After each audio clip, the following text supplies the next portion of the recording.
All right, I'm going to call to order the Hancock County Commissioners meeting for December 17th, 2024. I'm going to move to adopt the agenda as published with the exception of adding the following items after the airport item 6. Animal control, A, Town of Franklin ACO agreement and MOU. B, Town of Deer Isle ACO agreement and MOU. C, Town of Trenton ACO agreement and MOU. And HR, A, paychecks, credit checks. And then District Attorney, A, approval of Diana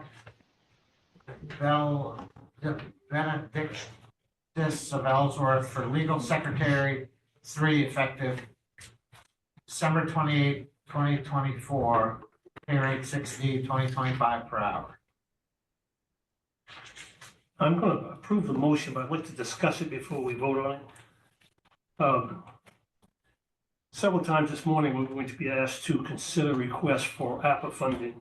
We have a portion of this to talk about APA, but we're going to have to meet again this year to resolve some signings and some other issues regarding the Hancock site.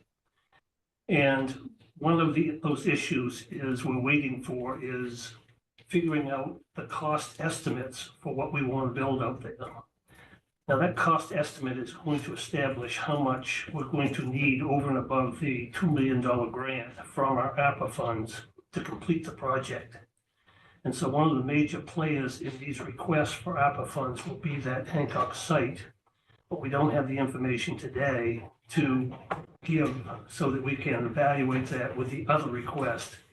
So I'm suggesting that we meet later, and I have a suggested date, but when we meet later this year, before the end of the year, that we have a meeting exclusively to discuss the use of APA funds and the Hancock site building development, and that be exclusive to that meeting, and that we forego any discussion today on APA funding and take no action on APA funding until we have all the information in front of us with regards to everybody's request. So with regards to the agenda, for those people who might be here today to talk about APA funding, I'm going to suggest that we forego and delay any of that discussion, not take any action until this last meeting of the year, and make that meeting exclusive to APA funding and whatever we need to do to get ready for building out the EOC. I don't have an objection to that. I still would like, I'm going to have a few questions when we get to those. And I think that it might be good to get the questions out, even though we don't take action now. Well, it's just the only thing is that they're going to get the same thing again at the next meeting. I don't think serves no benefit if we're not going to take action to hear their requests today. It only takes up valuable time, which we need for other things.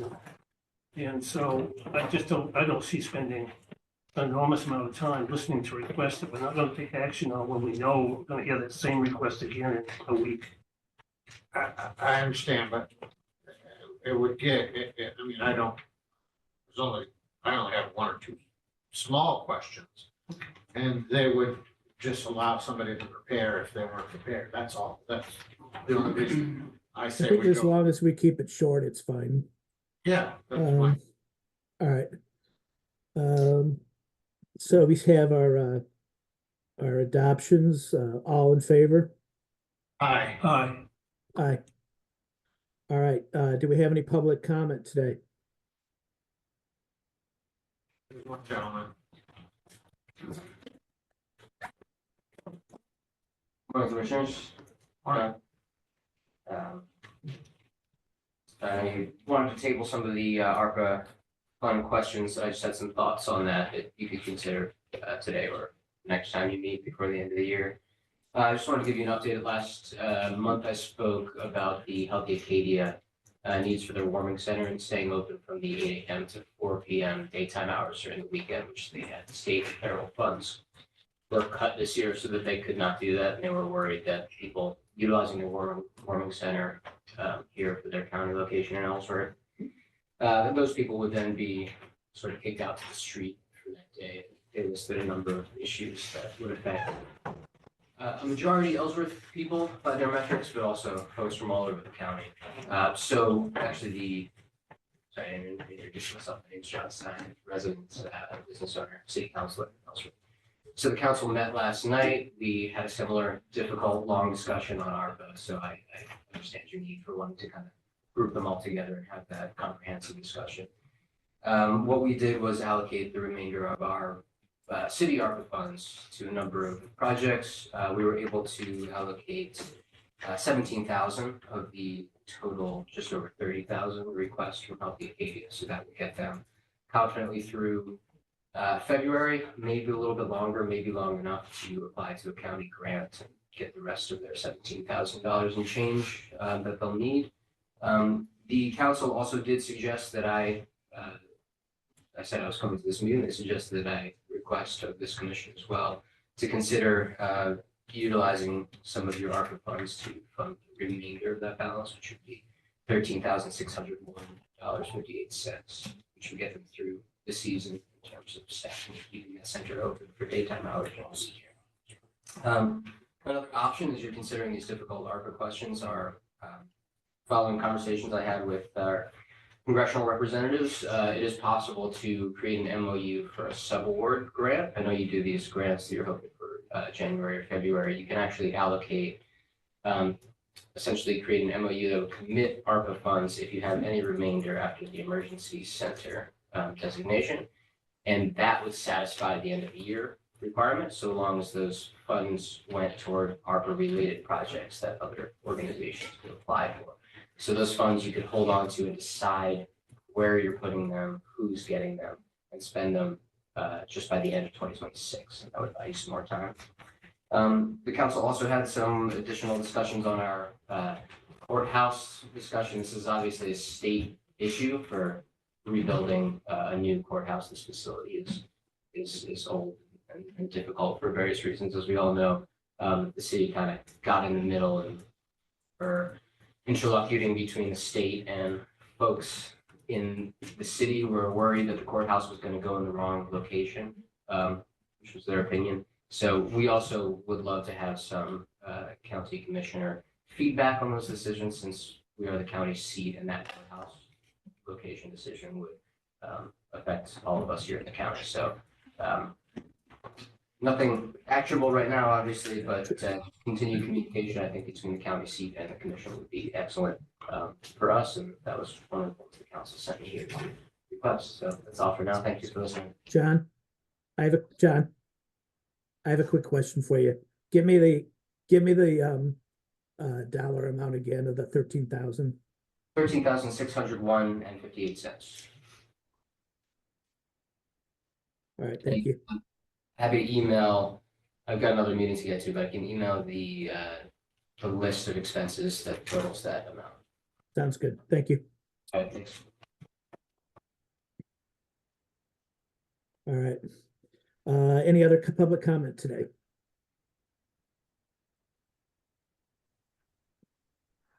Good morning. My name is Argo Michael Regan from Township 32, and we're on the agenda down under the unorganized territories, and UT Supervisor Billings said they will have an opportunity to speak. I didn't know if that should be now or when we get to that agenda item. We'll do it at that agenda item. Okay, thank you. Sounds good. Thank you.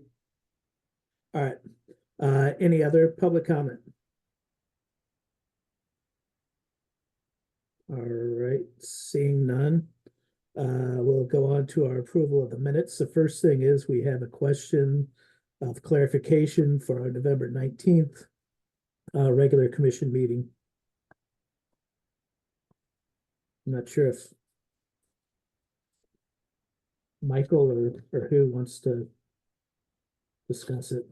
If you see the section that was included in your minutes, it basically indicated that, to read it real quick, Commissioner Clark, should I go to Department 11 and expenditures line 6,900 jail cap, would that number be 2475410? And then Commissioner Perry said, so you're reducing it by that. Clark, that's what this number does, right? Right, by 130,000 we just approved. Perry second. when doing the minutes, it was just requested to clarify the action that the actual, what was actually done, I guess, because it kind of went back and forth there. And to reflect kind of so that that could be added into the actual So, meeting minutes, I guess. so the motion was to approve $130,000 addition to the revenue portion of Department 24. From transfer, so Commissioner Clark's motion was to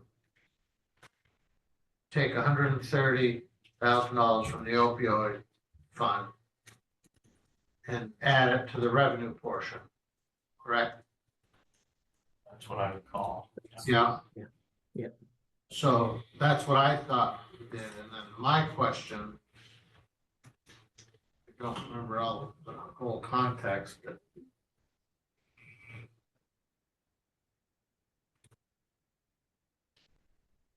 so that would be reducing. I'm not sure my question is it is affects the action is what I'm trying to say. So the motion that was made and the second that you made, Yeah, from your standpoint, isn't contingent upon the clarification of what you were, because I think you're trying to say that reduces obviously the overall line 11 amount that was approved, but that still would have been matching the 2,475,410 listed, is that correct?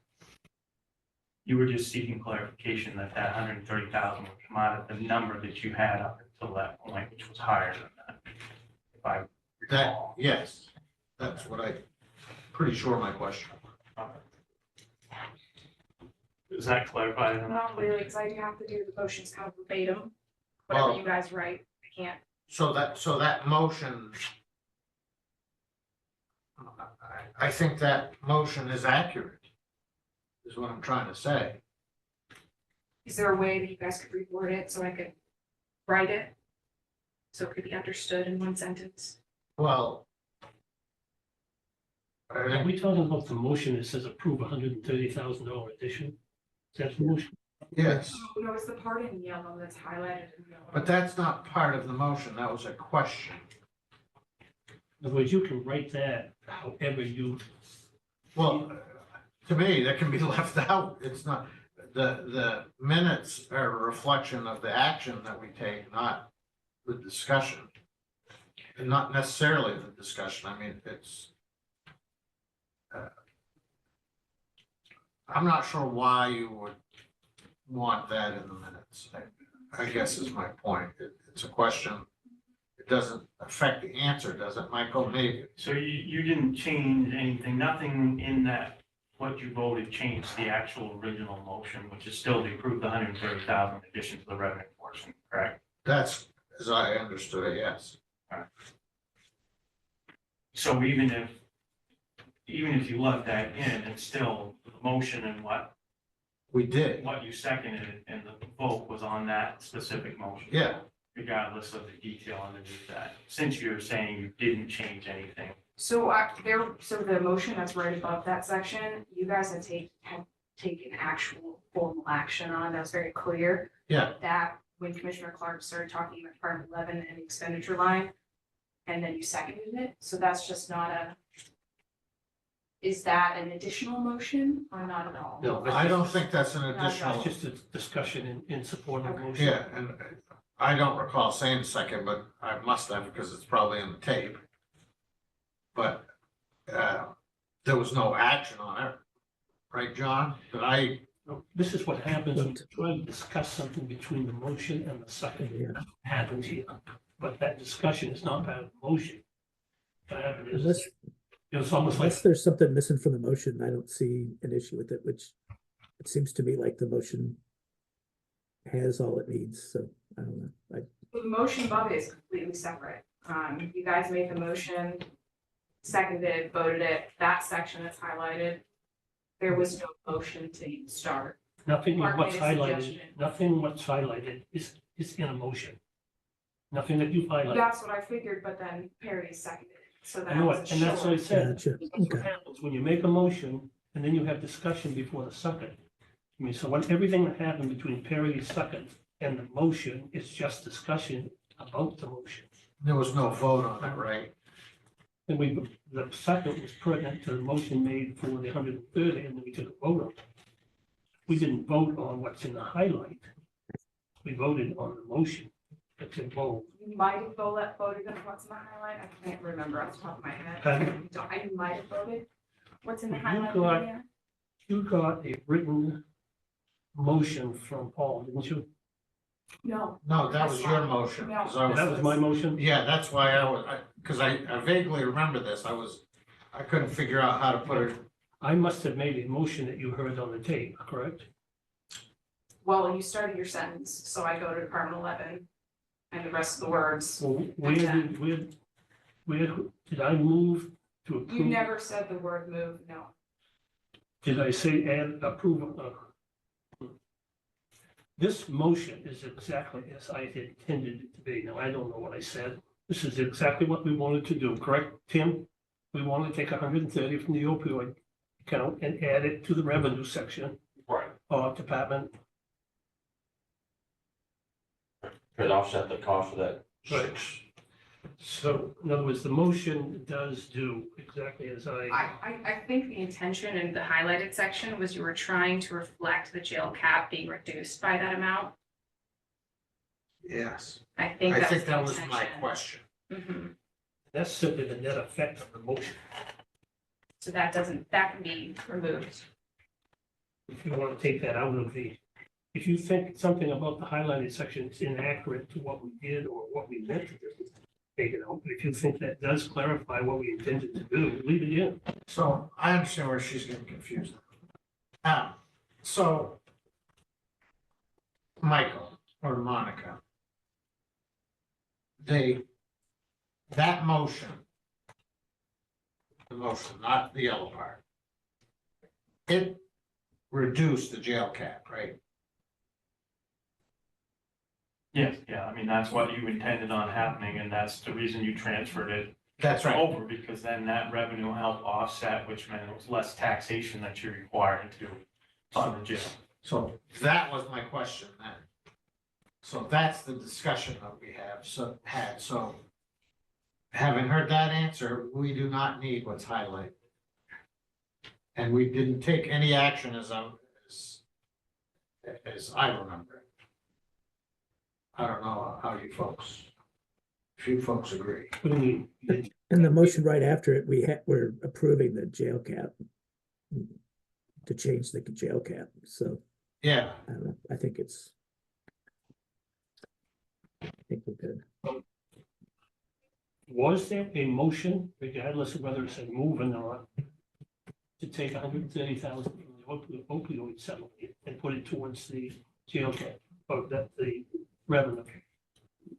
We did move to do that.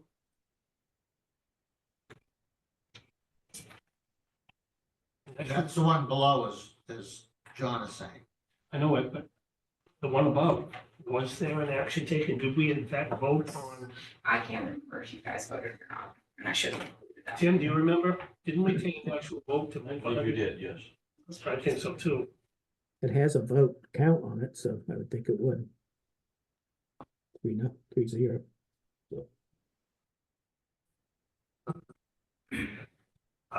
There actually is no vote indication in the highlight, because those were two different things, and this highlight one is a motion, a potential motion you guys potentially took, but I wasn't sure because it wasn't clear. So my understanding, regardless of, I just want to get this. If we took out the highlighted portion, the motion above the highlighted portion is pretty clear. De facto, it does what's highlighted, right? In other words, it changes the jail cap. Then below, we change the jail cap. So I contend that it's irrelevant what's in the yellow because the sum of the two motions. Equals exactly what we wanted to do, Exactly, and I think it's exactly what we did do. that's my point.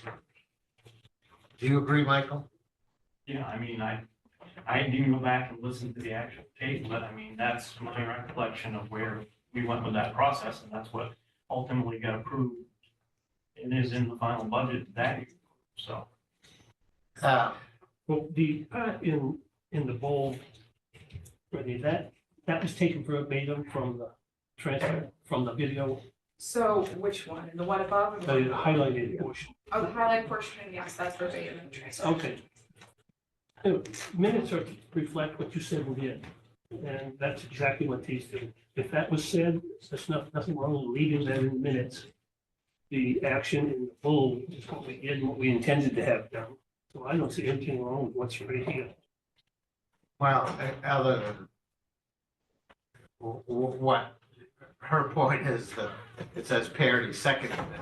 That makes it seem as if it were a motion. Yeah, but we never reflect, except in the, Well, that's the problem. That's why I always contend that minutes should reflect the action, not the discussion, but here we're putting. discussion only in the sense that you explain what the motion, it's not clear, and I think that's exactly what that does, but. So do we want to change these minutes or are we leaving? We're happy with taking it right out of the highlighted section. I am, because I think it makes it clear. I don't think it does a thing, I don't think it does any harm to take it out.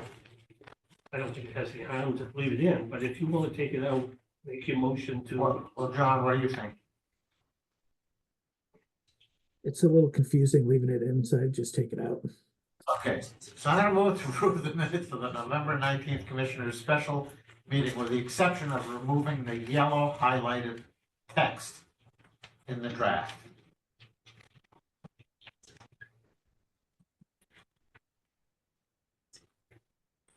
Bring a seconded or? well, I'm just thinking, not that anybody would ever revisit this, but if we remove that from the minutes, somebody looks at your motion, you don't see the highlighted text anymore.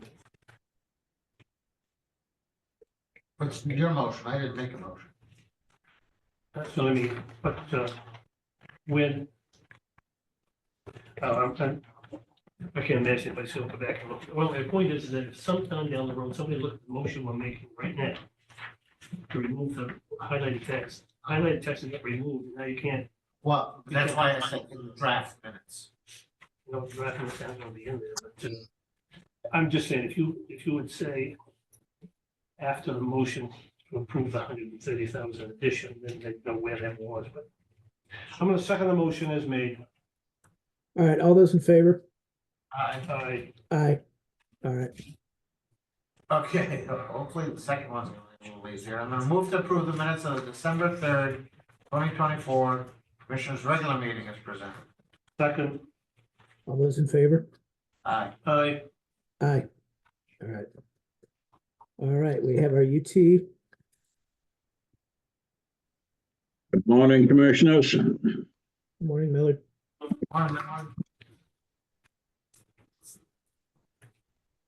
All right, so we have some MOUs. Yes, All right. Nothing new or changed with them, just renewed for the year. just the dates have changed. Yep. All right. I'm You gonna move ready, to approve Paul?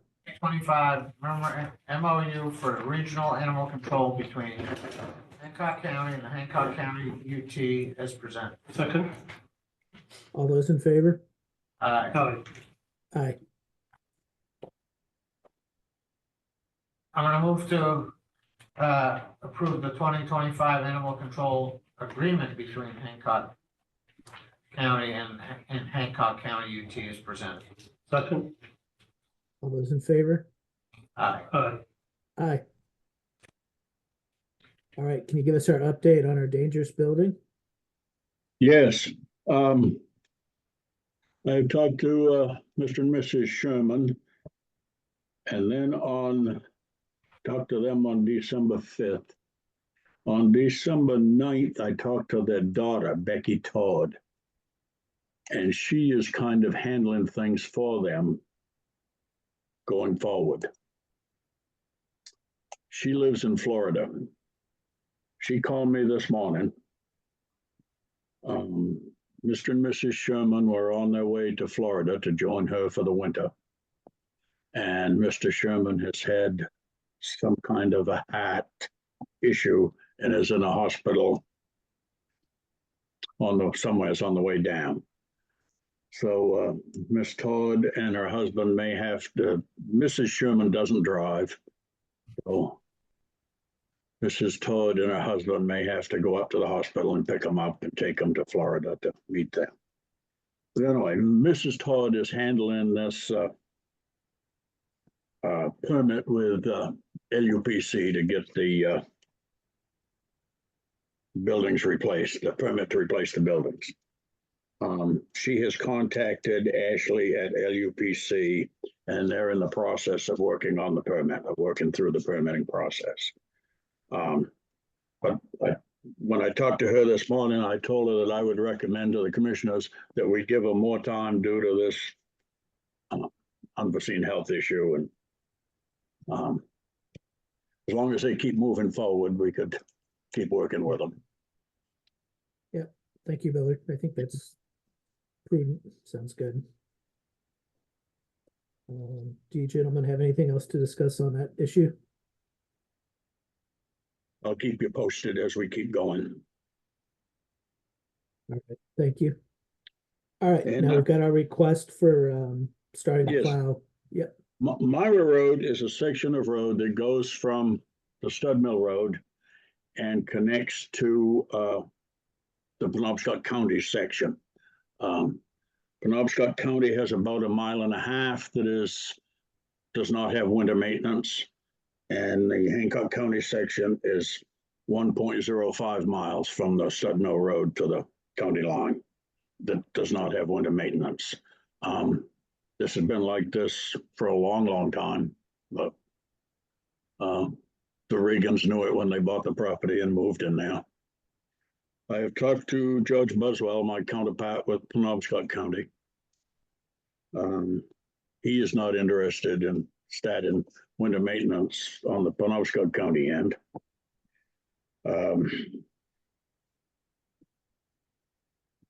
So two things happen. It's quite expensive to do it. It would be less expensive for us to do it if Penobscot County was going to do their end, because we could tie onto their end and just continue coming through. It would be much more expensive for us to do it without Penobscot County, because then somebody's got to drive down Stud Mill Road and go in that 1.5 miles, a long ways out of the way to get somebody to do it. Bill, the residents would use Penobscot County for access to their homes in the wintertime, wouldn't they? They wouldn't come out Stud Mill Road, would they?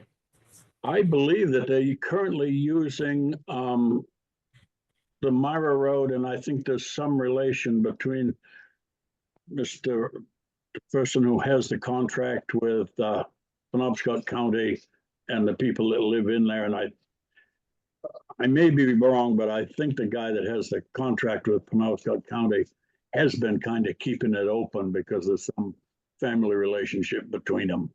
I guess my question though is that would they traditionally access Penobscot County to get out back and forth for groceries and whatever, or would they access the Stud Mill Road more? I don't know. When I go in there to post the roads, I've gone both ways, and I don't know how the residents would go. Okay. Good question. But they can probably answer that better than I can. Yep. Can you depend upon Stud Mill Road to be plowed all winter? To my knowledge, it is always plowed in the wintertime. I've never seen it when it's not plowed. The only problem with the Stud Mill Road is when the roads get soft, sometimes they close it for mud season. Sometimes the gates are closed when the road is soft. Do we have representatives from the area on the call today? Yes, that's why I'm on the call here today. Great. Go ahead and speak to us. Sure, absolutely. So to answer one of the commissioner's questions, yes, we primarily go to Penobscot County for work, for groceries, to take care of elderly parents and so forth. As far as accessibility, it's honestly hit or miss. Either we go Stud Mill Road or we go Myra Road all the way to Hancock County. Yes, UT Supervisor Billings said it's always been posted with no winter maintenance beyond that point. I have a similar request into Penobscot County to maintain the road to the county line.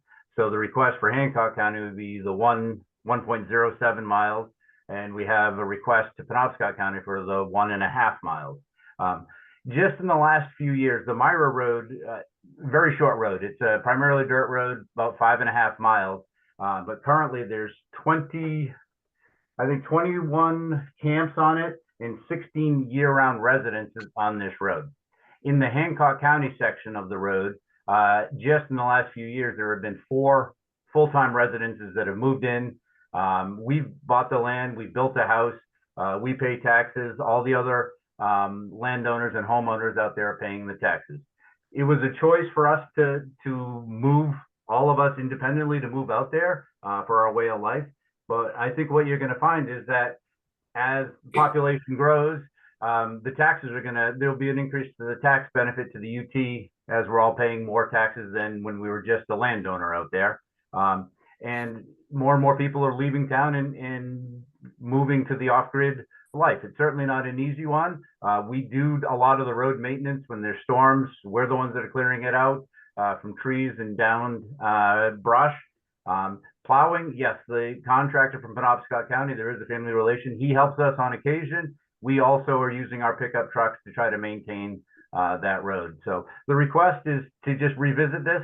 I know it's the way it has always been done, but our hopes is that you'll see that with population increase, as we come out, the Myra Road is a very, very, very traveled road. A lot of sportsmen access it. I operate Maine Youth Fishing Game Association, that's also in Township 32. A lot of our people come in that way. There was just a rescue 2 weeks ago of those 2 elderly gentlemen, which is actually right outside the Myra Road on Stud Mill Road. So it is a very busy and traveled road for a lot of reasons, and that's why we're just hoping to start the dialogue about continued maintenance on this road. Excuse me, sir. In a municipality, if you live on a private road and you want the city or this town to take over the maintenance of that road, the first question is going to be, are you willing to upgrade that to a certain set of standards before they take it over? You know, you live enough with the Myra Road to know that that's going to need some upgrades before the county takes that over to grade that. Is the residents willing to fund that improvements before we consider taking that over? Well, there's a misclarification. The Myra Road is actually a county road, not a private road. Commissioner Clark, Yes. the Myra Road is a county road. We just don't do winter maintenance on it. We do summer maintenance on Myra Road. I see. That's right. That's correct. I stand corrected. Yeah. If you remember, we were up there, I don't know, 3 or 4 years ago, last time we had a field trip. Remember the cemetery alongside the road there? Right. Yeah. Millard, would it need upgrading to do winter maintenance?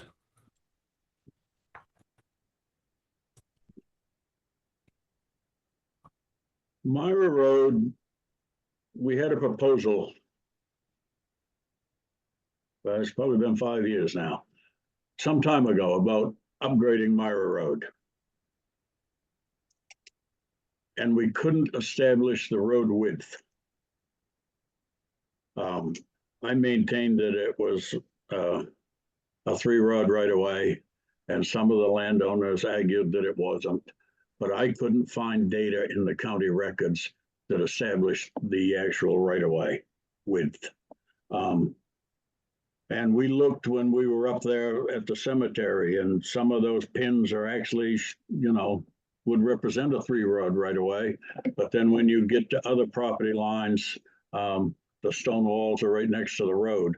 So we couldn't determine what the width of the right of way was, and that's why we stopped with the proposal to upgrade the road at that time. But could you still do winter maintenance without any upgrades?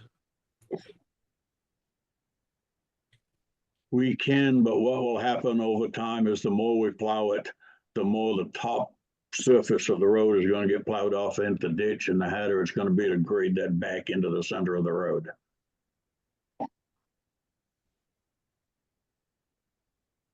But yes, we can plow it. It's just, as you plow it, it's gonna push the gravel off. We see this on every gravel road in the wintertime. As we plow it, we push the gravel off into the ditch, and then in the spring, it's quite a job to do the ditching and pull the gravel back into the road. I don't know, my sense is that we perhaps would revisit this if Penobscot County agreed to plow from their end of the Myra Road, because that's the easiest path for us to plow, because we'd simply contract with whoever Penobscot had, and B, that's where the residents would go for work and supplies. So I don't think we would do anything until Penobscot County. Yeah, Mr. Renzo, do you do the contract with Penobscot County?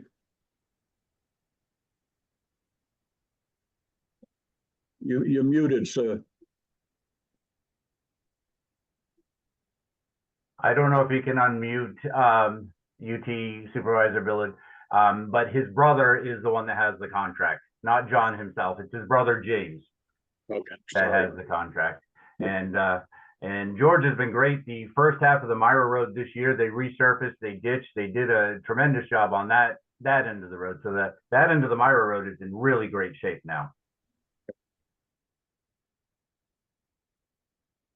it sounds like we have to the request is just a dialogue. I think right now it's costing Penobscot County $6,000 a mile just for plowing, not counting putting up the salt sand.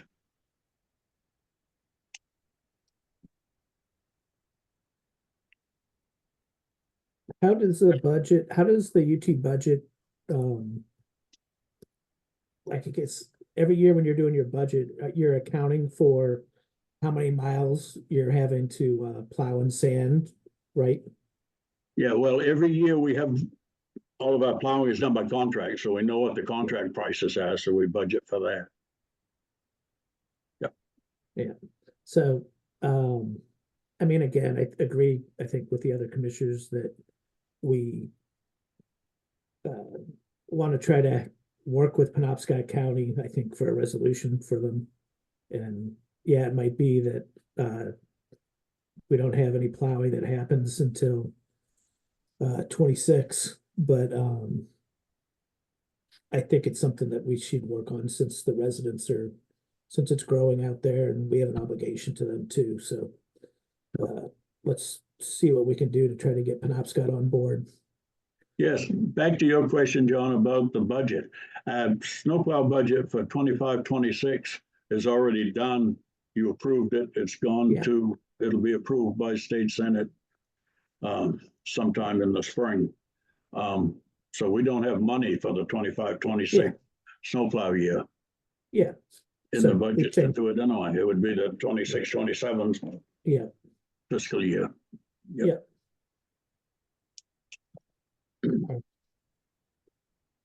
Any other discussion, gentlemen?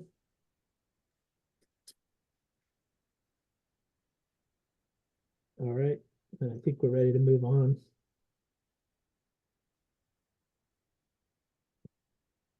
I just want to say thank you guys for listening to us today and taking this into consideration. We appreciate it.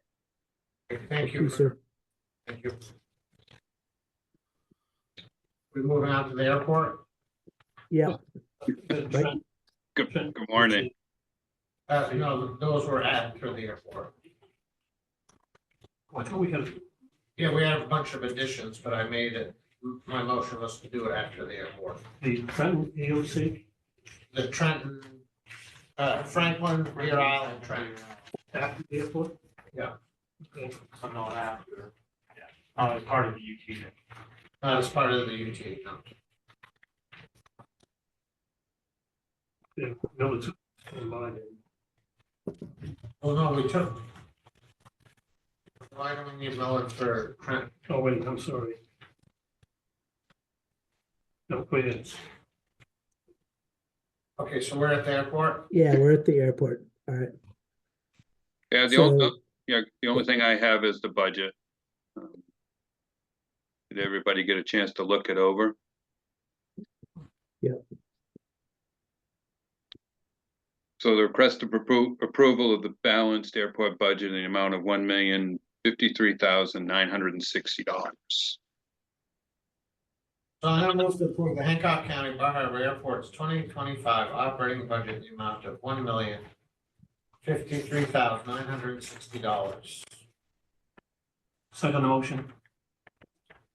any discussion? All Um, those in favor? Aye. Aye. Aye. I'm Aye. just amazed at how much goes on out there for $1 million.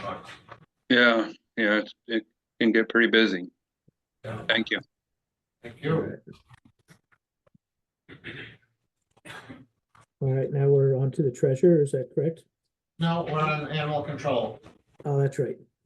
All right, so got our animal control contracts?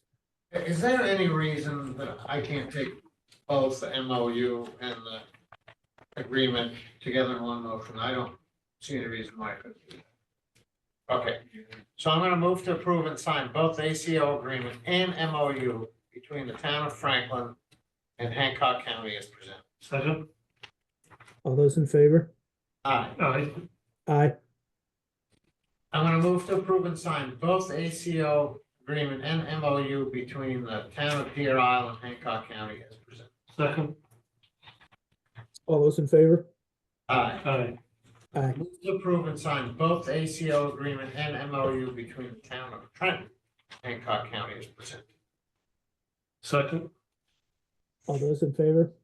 Aye. Aye. Aye. Now we have HR.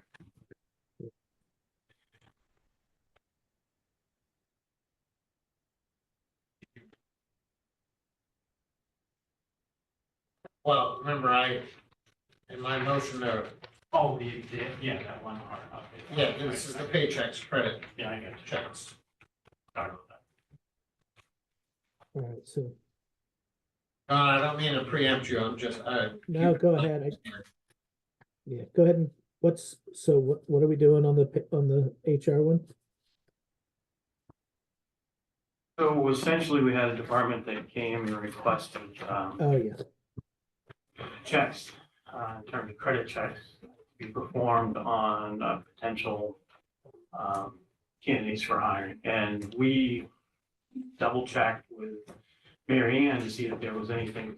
We had no recollection in recent history of us performing any of those. And Mary Ann had informed Brittany from having been told that she had not done anything when she was here.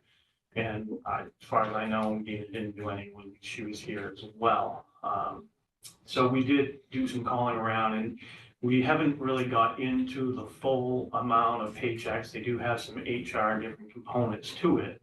But one of the things that they do offer is through basically an a la carte is to offer that background check. Well, not really part of the background check, but you have to list under that, and then part of the a la carte is the actual credit checks. Those are $6.95 per person, or per check. Then there would be a $99 fee about the on-site inspection, but so far, nobody can give me a definitive answer, and I haven't spoken with the third party that would come in and do the on-site inspection, whether or not they even need to, our circumstances warrant whether or not they even need to come in and do that inspection. But that's what I'm presenting to you, just in case. It's my understanding that the department moved forward at this point. There wasn't a requirement in their SOPs or anything that we have necessarily in personnel policy that would have spelled that out directly or clearly. So essentially, that's where we're at. But if we were to pursue it and we needed those done, then I obviously need or would like to have some type of consensus that we're going to move in that direction, and it does come at a cost. So I'm gonna I move don't feel like I've ever heard of it. We haven't ever done it, so I'm really not quite sure why we're feeling we might need to do it now. I think it's a good hiring practice, in my opinion, you know, depending on the job description, obviously. Yeah. But you do find, you know, I know when we hired when we went through hiring our administrator, there was a Yeah. credit check done. And And that's just and what, if I recall, I think that you did it through the company you hired. Yes. To Yeah. assist. at a So- cost greater, so. And, you know, that really is the question. If we were to do this, I think one of the things that we need to do is go back and look at personnel policy and other stuff. Where it And applies, yeah, where it doesn't. Yeah, and where, yeah, Yeah. to be done. So, you know, if it's not gonna start tomorrow, then I guess we don't have to approve it today, but, the question is whether or not you're wanting to pursue this at all, I guess, really, at this point. Well, to be honest, I don't find from my experiences, that's a bargain. And that's a service that they can offer because they have the infrastructure to do it. And I would rely on, you know, our administrators, you know, the commissioner's office to figure, you know, see where it's warranted and when it's not. And if we need to alter personnel policy to get us there, then so be it. But I think this, so I'm gonna make this motion. I'm gonna move to authorize the HR office to sign up for the credit check service at a cost of $6.95 for each credit check on an à la carte basis, which may require an additional $99 fee to do an on-site inspection if required as requested. Second, All right, discussion. For clarification, just real quick, HR office, that my position extends to that right now, since it's not technically, we don't have a human resource manager yet at this point, since we're still advertising. Well, the HR, I probably should say Commissioner's Office because the HR operates under the, Under the realm of that, yeah. yeah, so if it's all right with the second, I'd like to change HR to Commissioner's Office. second, So that, my intention is not to have a second motion, but we're just all agreeing that the motion is, this is the motion. Move to authorize the Commissioner's Office to sign up for the credit check service at a cost of $6.95 each credit check on an à la carte basis, which may require an additional $99 fee to do an on-site inspection if required as requested. second the motion. So Michael, are you and the future HR person, is the idea that you'll determine what job descriptions we should be doing the credit check on, or how's that gonna get handled? No, essentially, I think that would be the next step, is to get together. We were working on finalizing kind of a process to clarify all the responsibilities and roles associated with background checks anyway. So that'll just be now an extension of that earlier discussion, and then hopefully, yes, we'll have somebody on sooner rather than later that we can try to finalize that and get something back to the commission in the future. And that will be part of that. And then that would be part of it, yeah. All right, sounds good. All those in favor? Aye. Aye, Aye. Thank you. Now we're at the VA's office. All right. Good morning. Morning. I would like approval to hire for our legal secretary 3 position. We did interviews the last couple of days, and we had one applicant that definitely stood out from all the rest. Her name is Diana DeBenitis. She just moved here. She was currently in Ellsworth. She just retired after 24 years as a probation and parole officer in the state of Delaware. So she has extensive history with how the court system works, and she came in yesterday and we met with her. And we would like to hire her effective next Saturday, December 28th. at a step 6D at 1920. 6D, 6D as in David. okay, 1920. Yes, that's correct. And it would come out of account EO301-130.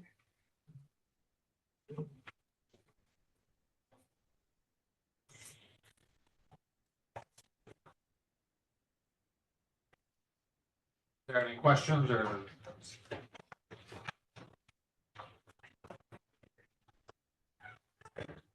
I know there was, were we questioning the dollar amount on it compared to Well- the, Well, that was one of my questions, because I saw that whole email trail with not everybody on the same page of the, Well, Monica and I talked yesterday afternoon, and I thought 2025 wages went into effect December 28th. She said it's not going into effect until January, is it 4th? Yes. 4th. That was the reason why. okay, so everybody's on the same page. Yes, yep. Okay, so I'm gonna move to, Right. I'm sorry, I keep I know, it's pushing hard. it. Diana, The Benedictus. this, Ellsworth for legal secretary 3, effective December 28th, at pay rate 6D, 1920 per hour, as requested by the DA's office. Second? all those in favor? Aye, Aye. Thank Aye. you. thank you. Now we're at the treasurer. All right. Workforce Development, MOU.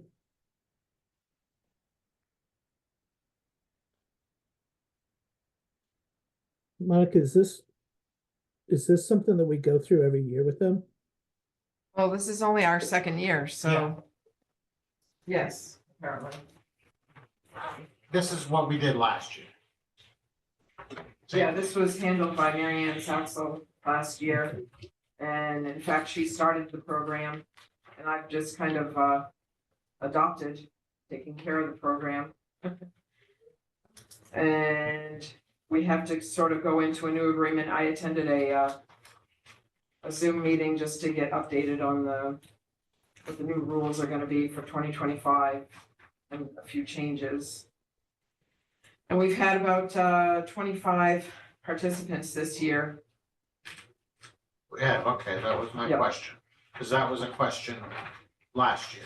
Right, So in your estimation, that it's working. they're gonna, yeah, they have a few bumps to iron out, but I think it's a good program.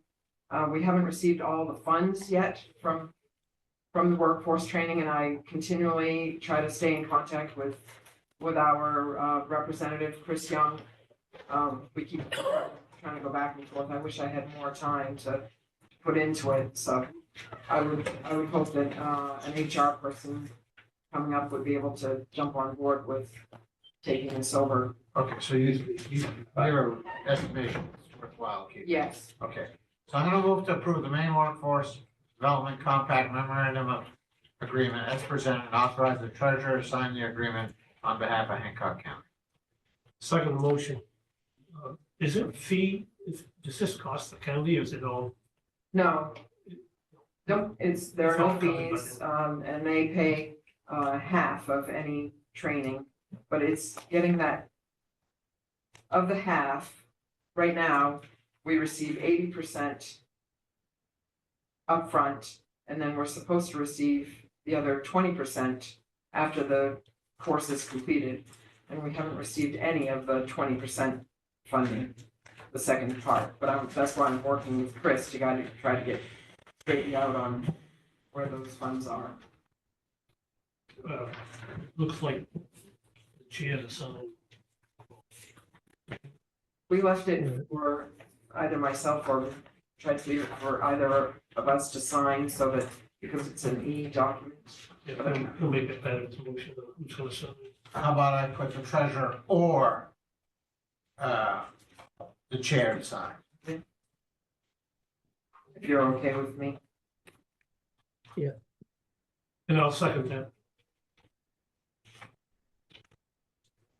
You want me to reread it, or is everybody clear? No, with I think we're good. it? Okay, good. All those in favor? Aye. All right, Aye. All right. All right, now we have our discussion of adjustments and review of the ARPA funds.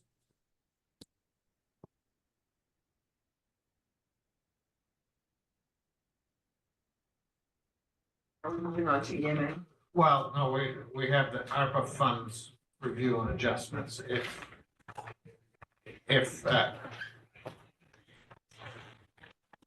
did you have anything or, to me, this. I took your notes from the spreadsheet from the last meeting and did the best I could to represent as you wished to reduce some of the funding on the accounts that have not completely been used. I've checked with pretty much all of the department heads. I haven't made these budgetary changes in Trio yet. It's only on paper. On this spreadsheet. That's right, so that we can have this discussion, and if everyone agrees with this, then I would make those adjustments to the budget in Trio. But I felt like it was a big commitment to say, we're taking this money away, so as long as everyone is comfortable with the changes that were discussed at the November 25th, December 3rd meeting, but. Well, I think it's more important to me that you tell us, after you've consulted with everybody that had Yep. projects out there, Yep. how much money was left over for the projects, and add that up and add that to the. And that's what I did. So the 1,566,816 is what you compute to be the balance after. Yes. You know, Yes. Okay, so what I was gonna do is take this opportunity to sort of go, I put together a little spreadsheet of what I thought the asks were for all the other items on the agenda. Now, I don't know if we want to take that now or if we want to deal with them as we get there. But, you know, I have what I think are a couple of quick questions. But I'd ask the chair, when do you want me to ask those? Well, so we're not gonna, so we decide we're not gonna take action right on any of the ARPA requests. That's where we're at. We're gonna do a third meeting, correct? That's what Bill suggested, yeah. Yeah, I really don't think it's fair to anybody to take action on some and not all of them, or at least consider all taking action. And we don't have enough information today for the EOC project to tell you how much they need, so. All right, Paul, so why don't you just do a quick bullet point of what your questions are, and then we'll move on. Okay, so as I understood it from last time, the EOC project, what we were gonna do is give the, I forgot his name. Charles? Charles Early? Yeah, we were gonna give Charles, you know, a number, and he was gonna tell us how much of the EOC project could be done. Is that, No, that's not where we are. okay, Today, he will be giving from his consultants and engineers all the data that an estimator is going to need to determine what the cost would be for a build out based upon what we think we need. okay, So it's backwards to that. So in other words, that by the end of the week, this estimator will come back to us and say, okay, based upon what you think you need in the square footage, all that, she said, this is what it's going to cost you. At that point, then we'll have to decide, we'll have some math to do. right. Then we'll decide, is there enough money? Do we need to reduce the project? So on and so forth. But until we get that information, we don't really know where we are. Okay, so now in anticipation of that, the project,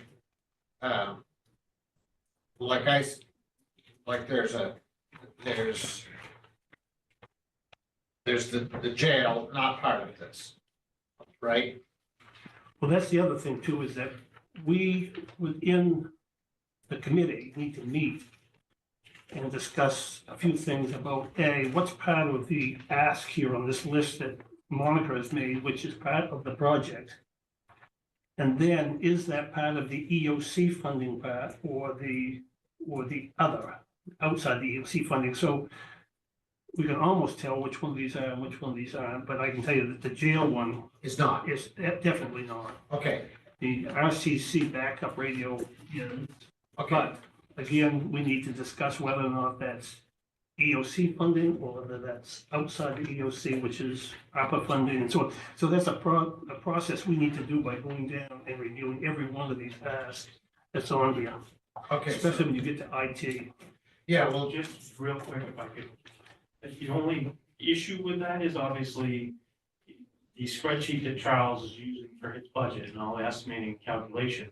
The ARPA funds will have to be committed under that contract, because at this point, if you don't make any decisions on these today, I don't see how you're gonna have time to actually get quote on obligations, especially since we don't even know when you're gonna meet next. So that, a lot of that will have to be, if it is going to be approved, it's gonna have to be shifted into that section of his overall budget, which I understood him to say right now, none of those requests are, and that's why you're suggesting they have. Well, I'm going to suggest, gentlemen, because Christmas is next week, that really makes it difficult to schedule another thing. But I'm going to suggest that we consider Monday afternoon, 1 o'clock on the 30th as the next meeting, because we really need next week to meet with the committee, meet again with the architect and the contractor after we get the estimates and so on. So we really need, and by the 30th, Michael, we now can tell you, we need, this project's gonna cost X amount, and we're going to purchase outside of this contract, these items from ARPA funding. So we'll have that all broke down as to how much of that is in the contract and how much of that we need to buy now and do that. Well, that's gonna be my question, though, is how do you obligate it? you can't. How do you Sure, obligate sure. it and No, but- order it? I mean, you have less than a day to do that, that's all I'm saying. Yeah, Because it has, an obligation isn't just a, we're gonna buy, it's an actual commitment for the ARPA regulation. And we'll most- say that Andy wants 30 laptops. Andy will be prepared at that meeting and whatnot for us to vote to purchase 30 laptops from this company at this amount of money. That will obligate those funds. And we will do that for all the movables that we're gonna buy outside of the, So you would have to have some type of purchase order or something else. right, and we'll have whatever we need to make that work. And I know that sounds ambitious, but we don't have any other choice. well, what about doing that A week earlier. a week earlier? Because we can't figure out much earlier than that, because we need at least 2 meetings, one with the committee, and then again, another one with the architect and contractor about what that contract is going to be, and that's a major piece.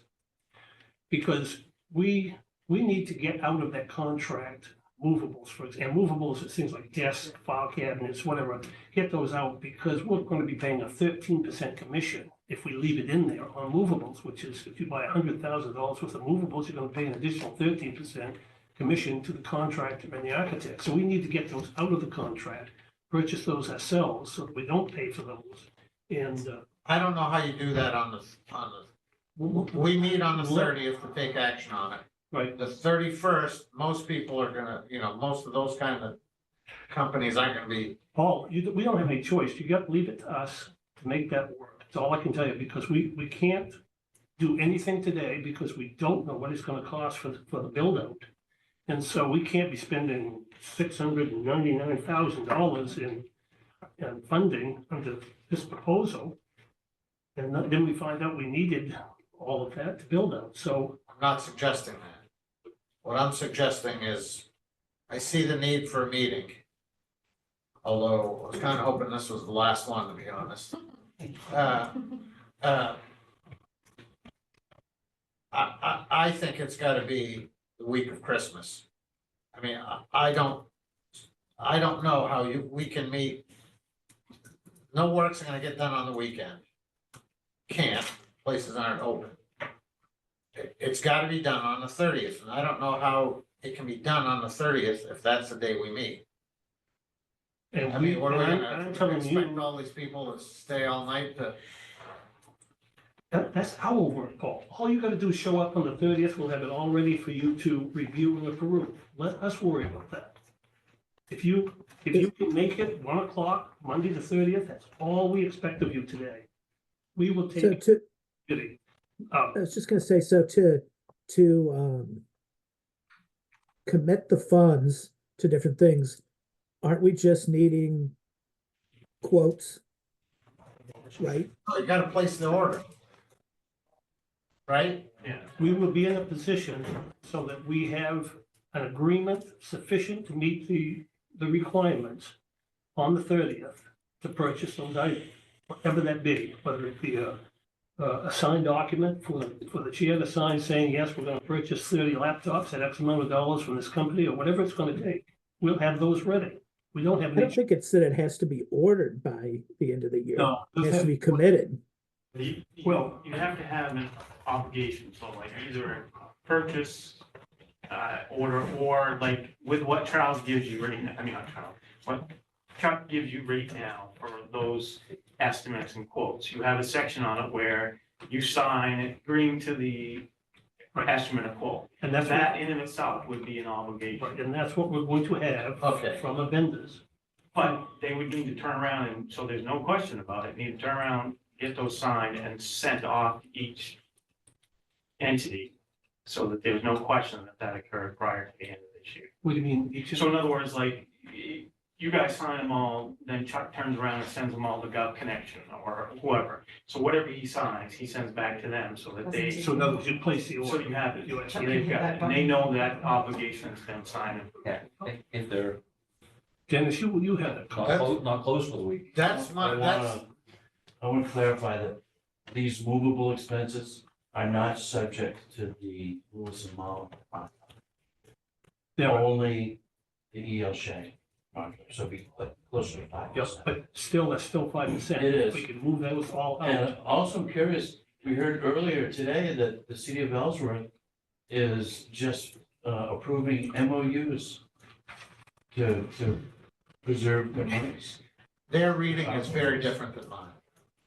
And with sub-recipients, which in this case. And I don't mean that to say, I just, It wouldn't that's be what I a heard. sub-recipient, it would be to a degree if we were approving them as part of Lewis and the other contracts, if that would be considered a sub-recipient, and that's what would be obligated, but in this case, it's just a vendor and you want to purchase them outright, so that would be an actual purchase or obligation. But the city of Ellsworth, I think what they're talking about, the city of Ellsworth has already got an agreement to provide funding for an event. We could do an MOU to add to their funding from our funding. I think that's what they're talking about. Well, if they have money left over. That's right, that's what I mean. In other words, yeah, but we could add our leftover monies to an existing project that they had doing over there. That's what, so anyways, there isn't gonna be any leftover money. no. So I mean, that's a moot issue to start. I'll come to the meeting, but I see that as very tight. I don't, Chuck, Yeah, I see Chuck shaking his, or wanting to shake his head. Well, sitting right here today, we are not ready to ask you to approve anything. Okay, and so we need time to do more work to get that done. And we're just gonna have to devote whatever time and attention it takes to, to getting that done. Or it's So- not gonna happen. So you're saying that all my questions, because Chuck's got the biggest amount here.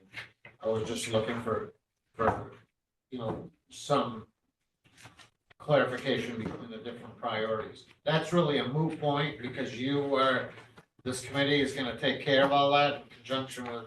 We're gonna have to With identify, anything. first of all, anything that EOC is going to pay for, movables or otherwise, is not subject to the December 31st deadline. So we need to get those out. If it's an EOC expense, legitimate expense, and Andy's gonna pay for that out of his grant, that's something we do not have to order today. So if the 30 laptops that Andy wants is EOC funded, we don't have to worry about that because he doesn't have a December 31st deadline. We're only talking about what we're going to spend out of the remaining ARPA funds. And that's gonna be identified. We still haven't broken down.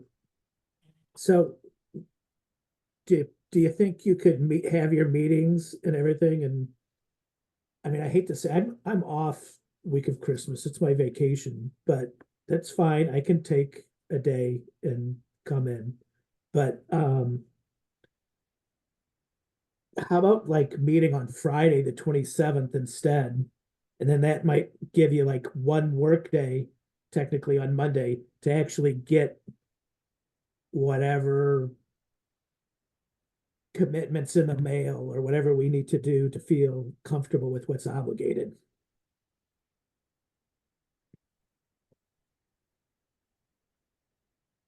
You're talking about Friday, the 27th, John? Yeah, yeah. Yep, I don't think that makes any difference. I don't think.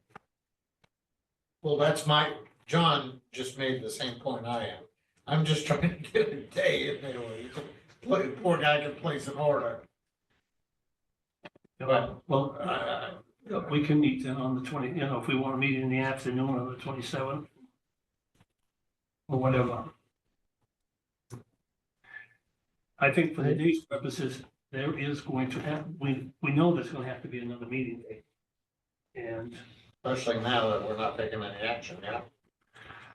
well, the bigger issue really is, we can't sign, some of the documents we need to consummate the purchase, so. Okay, so we want to meet 8:30 or 1 o'clock, John, on Friday? I think I'd rather get it going early. I don't know what Paul's day's like or how he feels. I mean, again, that's really gonna be my last meeting. Well, we might need you to come in on the 30th. Yeah,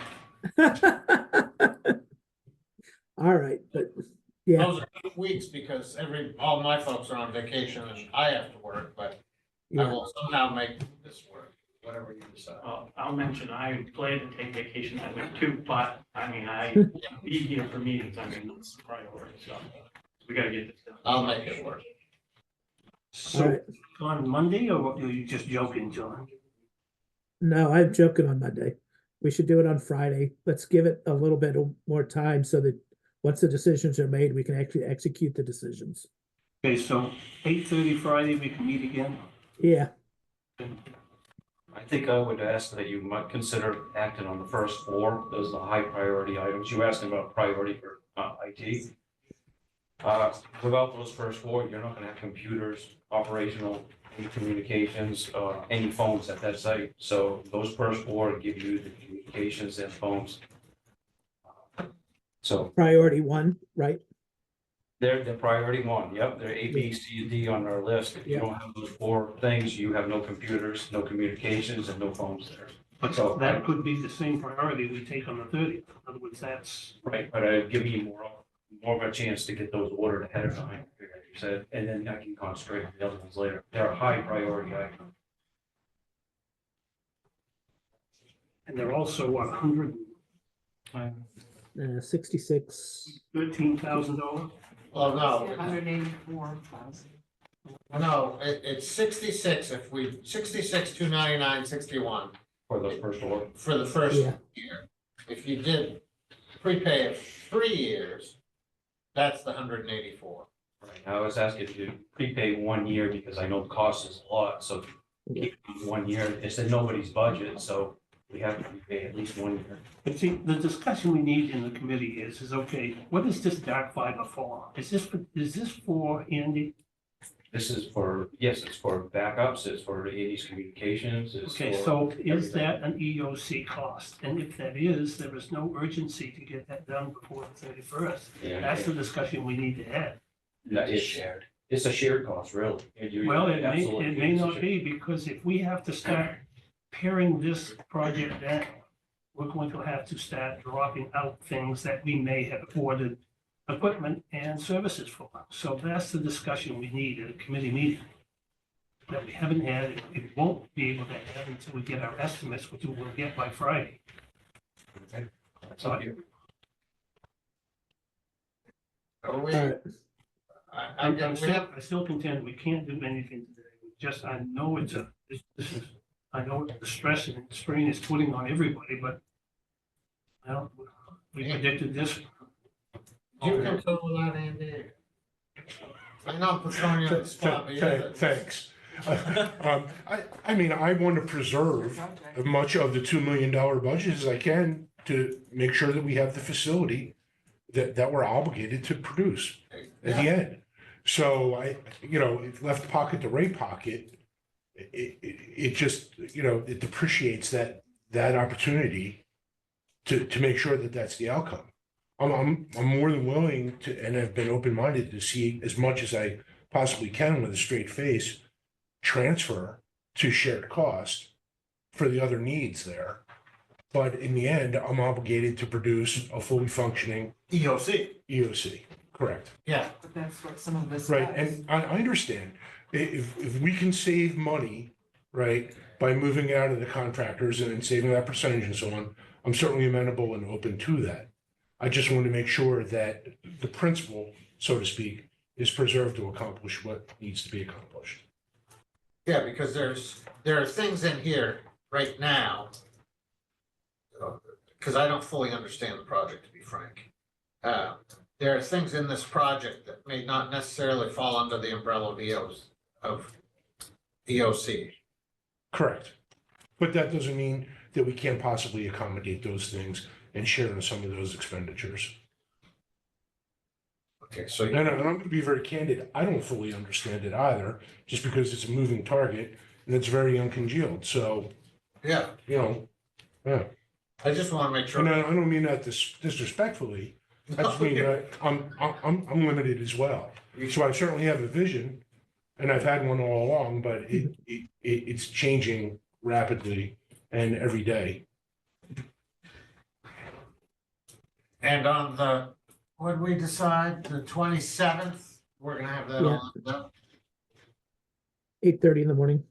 Have no choice, at 8:30 in the morning. Yeah, choice but to have everything. That's the last chance we have to consummate this entire deal, so we're gonna have to do whatever it takes to get that ready. Well, you say we, so far, We, the committee, we, the building, and all the I mean, Andy's one of those players. Chuck's one of those players. Dennis and Michael, you feel confident you can get there. Okay? all right, I have no further Okay. questions. all right. All right, thank you. All right, now we're at the EMA. Continuity of operations plan.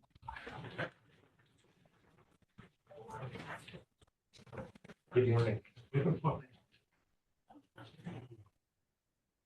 believe the first item is requesting your approval of the continuity of operations plan document that I shared for our first reading.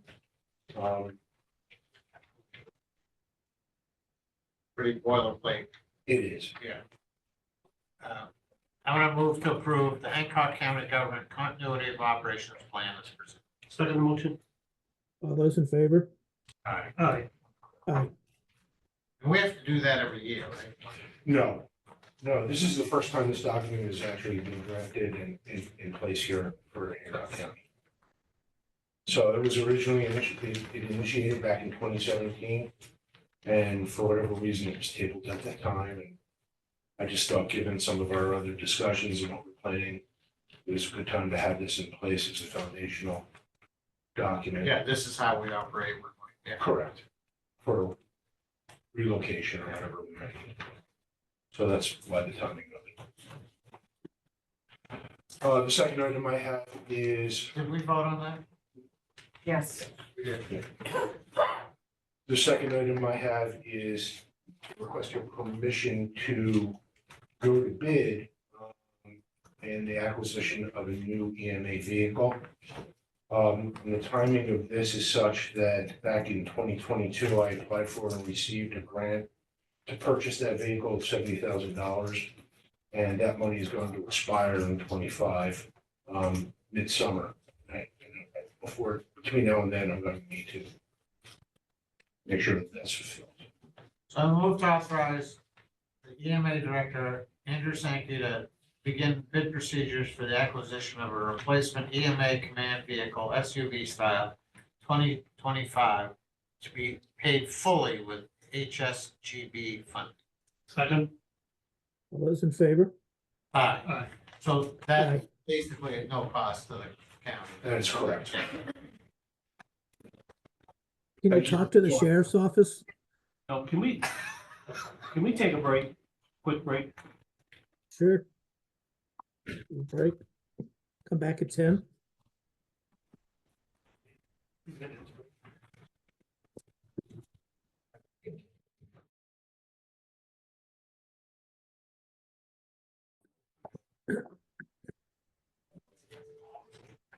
All right. So we're on to the jail. We have our medical agreement with Alternative Corrections Healthcare. After a long process, we have come to an agreement. The company has signed, the attorney has advised us, everything's all set to go to have this signed. Needs it. So I'm gonna move to approve and sign the medical contract with Alternative Correctional Healthcare as presented. Second the motion? And I'd just like to add, I think this is a big day. It is. Not because it was gonna be my last meeting, but because this is a very important thing and we're finally there, and congratulations, you worked hard. Congratulations. It's a group effort, that's for sure. All right, all those in favor? Well, Monica's got her hand up. Well, does it show an amount in the agreement It does. on what? Let me find it. It does say the 6. Well, it's the amount that was, that we approved last time. You'd like it in motion. I just feel like, I'm not sure, I thought that would be summarized as well. As long as I can see it clear. Well, let's find it and I'll put it in motion. Well, we know it's 647, right? Right.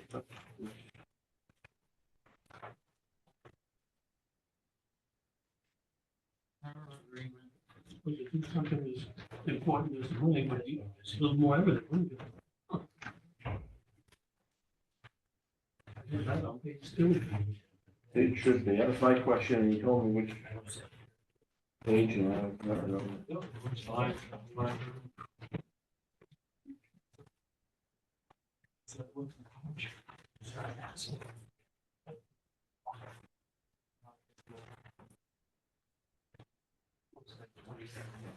Page 1. Well, that's what, where they. On the, alright, so in consideration of the full and complete performance of Yeah. compliance with each and every term, condition, obligation, or other requirements set forth in this agreement, providers shall be paid a total sum of $647,400 annual compensation. Okay, so.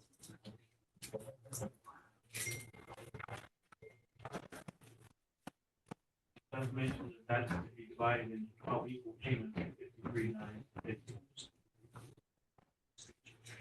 You see that in there? I do now, yes. You say it. Thank you. I'm just putting it in my motion. No question.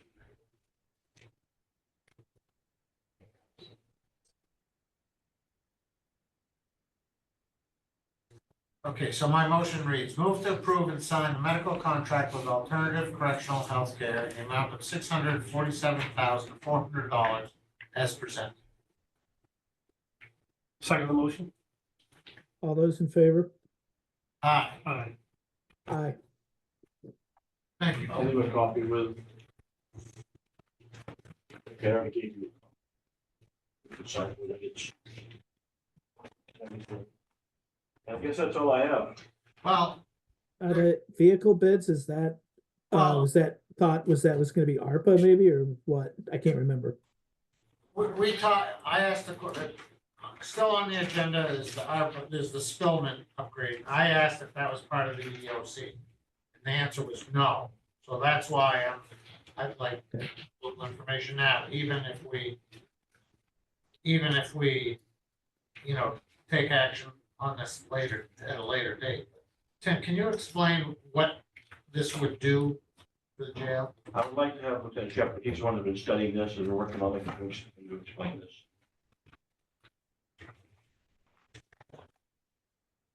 Morning, Commissioners. Morning. So within this spill and upgrade, what it actually does is that it's broken down basically into three parts, if you will. The first part's a live scan fingerprinting link. What this does is it has a link between our booking program and the fingerprint machine. So everything that they enter in the booking program gets pushed over to the fingerprinting, and then all that data gets inputted in immediately. What they're doing right now is double entering, and sometimes mistakes are made when you're double entering the data. And so this would take care of that. There would be a smooth transition from the booking, pushing it into fingerprinting. And just so you're aware, when we do our fingerprints for a criminal or even ident, you have to enter in the charges. You have to enter in your sequence number, your charging information, date of arrest, and all the demographics on the person. So a lot of that takes a significant amount of time. And so this would take care of that. The Topaz signature pads, this is for signing for people's property, signing for medical, suicide screening. This would be all electronic signatures, and they would be put into the system. Right now, they're signing paper reports, and then those reports are getting filed into the system. And so the two signature pads would be phenomenally helpful to have those as a electronic and a more permanent, in my opinion, record. And then the last part is the inmate search software. We're constantly getting requests for, is this person in the facility? What's their bail amounts? And kind of bouncing off Penobscot County, they have an inmate search where you can go in and see for other facility to facility, who's in their jail? What are they there for? And this would be taken care of within the inmate search software. So you can go in under that and search it up.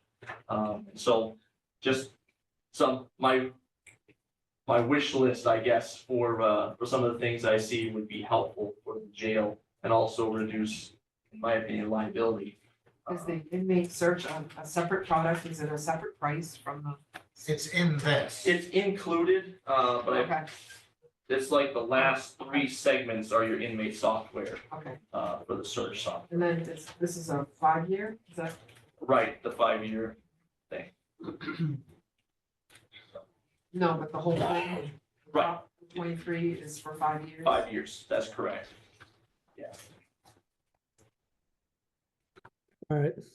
To me, that's why I asked to me, this is an actionable item.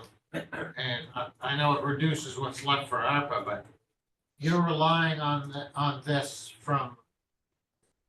you're sort of bumming off other counties that have this now, right? To do some of this? For the inmate search, yes, they actually have that software, and it is a lot for even facility to facility to see. Also, it provides, like, if you're a new officer at the jail and someone calls in, well, what's the bail amount on this person? You can go in on the website and see what that is because it's entered into their booking system. If you're a new officer and they're calling control, they don't have that information. They've got to be forwarded down to intake or track down the supervisor to provide that information. So just some thoughts. Okay. All right. Well, I think we've already said we're not going to do any ARPA today, but I think I have a better understanding of it. And we can also look into what other options on some of these things that in the end might not actually go into ARPA, but I generally have a thought that some of these items might have to go through community benefits to get done. And to a certain degree, I'm fine with that as long as we've got the funds available. So, Well, I hadn't thought of the community benefits angle, but I read this and I thought that this would be, actually a very important function in a jail. you said it would be nice to have, I would contend that it's actually beyond that. It's a job that very hard for you to do now, that you have to do, and you're always pressed for votes. To me, this pretty important, and I think it's a primary function or a large function of the jail. You know, we've always been very supportive of the jail, especially when it comes to ARPA funding and everything you need up there. But remember two things. First of all, everything this does is being done now and can continue to be done the way it's being done now. It's just, it may not be as easy. But this contract we just signed for $647,000 is going to relieve the jail of hours and hours of man time because they're no longer going to have to do medication. So they're going to have more time to devote to other duties within the jail and whatnot, because this is going to free them up from having to do that. So, well, I still think there's potential. I was ready to take action on this. I'm not seeing much support to do that, but to me, this, so I won't belabor it, but I do think that this is a very important function of the jail. This will help professionalize. Not that it's unprofessional now, but I think you understand what I mean. I think Streamline. I think this is important. Well, All I right. appreciate you hearing me out. thank you, Sheriff. All right, so we're done with jail. Now we're moving on to the sheriff. Am I correct? No, we still got one more item under the jail. Okay. What do we got? The department had a meeting last week and we can survive with the van that we have. Let's get through another year. So the new van being used primarily, the other one has 120,000 miles on it. We can get through, we'll now look in the budget in 2026. You do have money in your reserve account. Yeah, so no, not to cover. I think with the 10,000 we're putting in this year, it's gonna help us a lot to get to that point. So I think we can get through another year. We'll just table that for. So I think we need to, just for the bidders, we need to take action. And we need to reject both bids received on the jail transport vehicle. You did receive. We did. Yeah, we last also- time. Yeah. Meeting. Oh, I don't know, yes, Yeah. that's right. So we've got to take some action. Yep, and I'll second the motion to reject. All those in favor? Aye. Aye. Aye. All right. Okay. Now we're on to the sheriff, correct? Yes. All right. First up, we'd like you to accept the resignation of Patrol Deputy Hunter Fernal, effective December 20th, 2024. So moved and wish him the best of luck. Second motion. All those in favor? Aye. Aye. Aye. The next request is to hire Rick Kennard as full-time detective at pay grade 14H with an effective start date of December 21st, 2024. Rick Kennard comes to us as an experienced detective, both in the military and from Hancock County. Holds many accommodations and certifications as well as 30+ years in law enforcement. I'm gonna move to hire Rick Kennard of Bangor as full-time detective at pay grade 14H with an effective start date of December 21st, 2024 as requested. Second motion. All those in favor? Aye. Aye. Aye. Next is to hire Austin McDonald as a full-time patrol deputy, pay grade 12A. That's the first step on our pay scale. With an effective start date of December 28th, 2024. He's a Hancock resident. He does not have a buyout or any law enforcement experience. We would be looking at sending him to the academy. So moved. Or, I'm not sure you hit on everything, but move to hire Oscar McDonald as full-time patrol deputy as pay grade 12A, effective start date of December 28th as requested. Second for discussion. All right. Let's discuss. Now, a green pin's the part-time certification. That is the term for the department.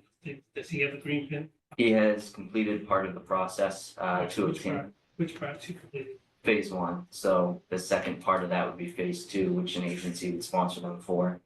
There is a phase 2 course in the beginning of January that we would typically. Has he been accepted to that? Yes, And then he's gonna have to have what, 80 hours of field training? that would be what they refer to as phase 3, yes, but he'd get beyond that anyway by going through the field training program or the process before he'd be out handling shifts on his own. So we have 2 more of these. They're all similar.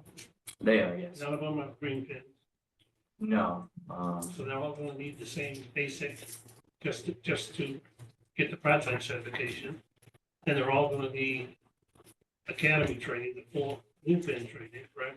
they would, yes, it's obviously part of the process that we would have to endure in order to send people to the academy, and to hire people with limited experience. I think How it's long just is, irresponsible to hire 3 inexperienced, untrained individuals for a department this small. It's gonna tax the budget, it's gonna have a profound effect on the rest of the operation, because you've got 3 guys that you can't even use for probably 2 months, 3 months, something, if you're lucky, and then you're not gonna get them through the academy. The full-time academy in the first year, so you're gonna have to get extensions, and I just think it's terribly irresponsible to. And let's face it, the only reason they're doing this is because they are concerned that next year they might not have the support for the extra deputy, and so they're gonna hire 3 now. And while they think they have the support, they'd rather have 3 warm bodies than 2 well-qualified deputies, so. So I'd like to speak on that just a little bit. In respect to the decision to hire these individuals now is to staff positions, of course. But the other side of that is obviously if you are going to support the notion of hiring individuals without a buyout or giving them that opportunity to start out, well, then this is a byproduct of that. You have to be able to agree to this function in order to then say, okay, well, we're going to also support the fact of not paying buyouts or things of that nature. The other thing that I would say is that we are working to try to get one of the individuals into the academy in January. Conversations with the academy as well. Our belief is that all 3 of these individuals would attend the Maine Criminal Justice Academy in calendar year 2025. In addition to that, conversely, what would the decision be if you would not hire them? A position go unfilled. I would rather have a position filled and put that time and training into somebody to mold them into the officer that we would like, and to have that assistance or that additional person to help fill shifts rather than just simply hold a position unfilled. And so for that matter, that is why we have put these people forward. Each of these individuals do have a benefit to them. To touch on it real quick, Austin McDonald, he is in the military. He's been through boot camp previously. He's had military experience. He's a helicopter pilot. You look at Emmett Gardner. He works at the Washington County Jail currently. He has family that's also in law enforcement. You look at Wyatt Lord. He attended college for criminal justice. So they have also done those things in addition to attending phase 1. They have taken steps and initiative to make themselves, I would say, qualified for the position to provide somebody the opportunity to start out. I got a question for you, or so you can kind of explain it to me a little bit, since I don't know a darn thing about how it all works with getting into position and being fully trained. Yes. So explain a little bit to me. I know we have this phase 1, phase 2, phase 3. If we hired these guys right now, what role are they going to play within the department this spring? Yep. So the way that looks, currently I have Austin McDonald enrolled in phase 2. That's set to start in January. We have also sent paperwork to enroll Wyatt in phase 2, started in January, and are looking to send Emmett potentially to the academy in January.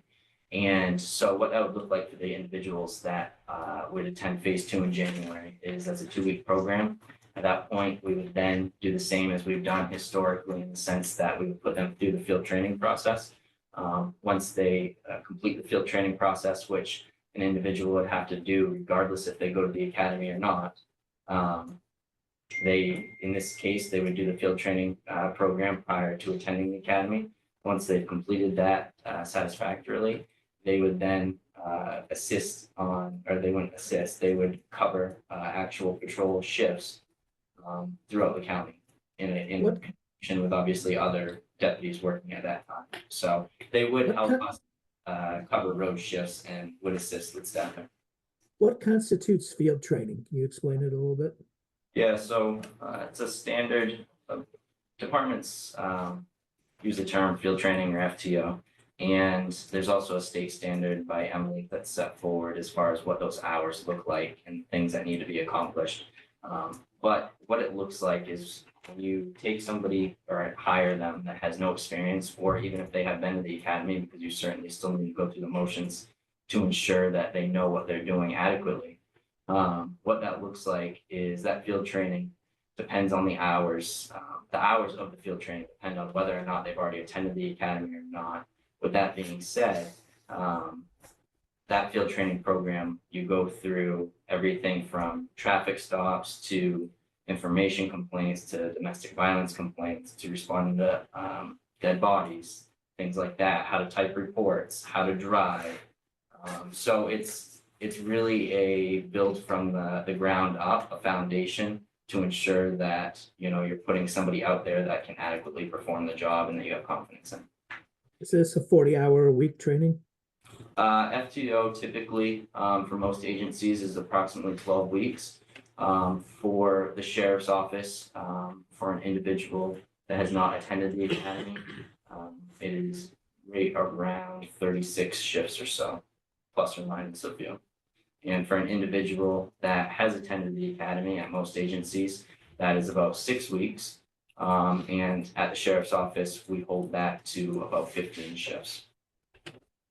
What you gotta remember, John, is though that until they complete phase 1, 2, and 3, they can't be commissioned a deputy, nor can they carry a firearm or make an arrest. They need that certification from the academy before. So, I mean, he's got a very ambitious training proposal in front of us. And if he fails in that, every failure is going to delay getting this guy up to where he can even carry a firearm and make an arrest. So, and this is times 3. I'm confident in what we've put forward. In addition to that, you know, through our discussions throughout the year, you know, it is nice to be able to get somebody that has already been to the academy, as we've discussed, for obvious reasons. And then you also have that buyout attached. You know, in this scenario, there is no buyouts attached to any of these individuals. But conversely, there is, you don't have that buyout, but there is some time that we would invest into these individuals to get them up to the standard for them to work on their own. No matter which way you look at the scenario, you don't get out scot-free per se. You know, with somebody that's been in the academy, you have that buyout, and somebody that hasn't, you have to invest some time. And so we're up for that. Like I said, I think it's an opportunity to take these individuals and mold them into the deputies that we would like. And you know, they're eager to learn and get started. And I think that it would be a good opportunity for them and the sheriff's office as well. How long's the academy training? The academy training is 18 weeks long. So what this would look like, if you're trying to do the calculations, I can save you a little bit of time. Just curious. Yeah, the gentlemen or the gentlemen's that I would send to phase 2 at the beginning of January, they would start their FTO program right around 3rd, 4th week in January. That would carry them until probably sometime in March, at which point they would be out on their own. They would work through the summer months. Well, spring, summer months, they would look at attending, or we would send them to the academy in August of 2025. They graduate the academy in December of 2025, and then they would be they would be out on their own once again after graduating the academy. So we would see some relief from them filling shifts, essentially from sometime in March till August, and then once again, following the academy graduation in December. You know, 2 out of the 3 of these individuals have attended boot camp in the military. They are currently in the military for that reason. In conjunction with other things, I'm confident that these individuals would do well at the academy and would make their way to the academy just fine. All right. So if we hired all 4 of these gentlemen, would where does that leave you with you know, your new positions for next year and the people that have retired and Yeah, so currently what that would look like is that would leave us, that would put us to full staff for what we currently are budgeted, in addition to filling 1 of the 2 additional positions for next year.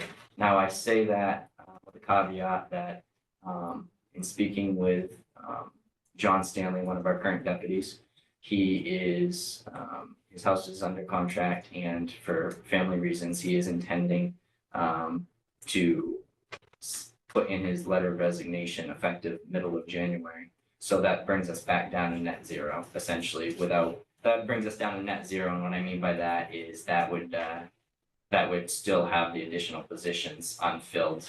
We'd have 1 out of the 2 additional positions filled for probably a period of a couple of weeks.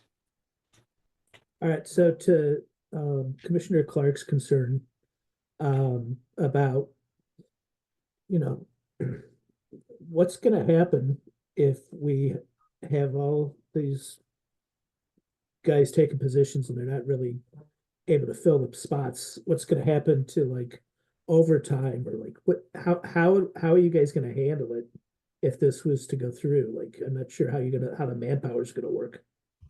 Yeah, so currently right now, the way that I've structured it is, unfortunately, we are at minimum staffing as far as filling shifts oftentimes.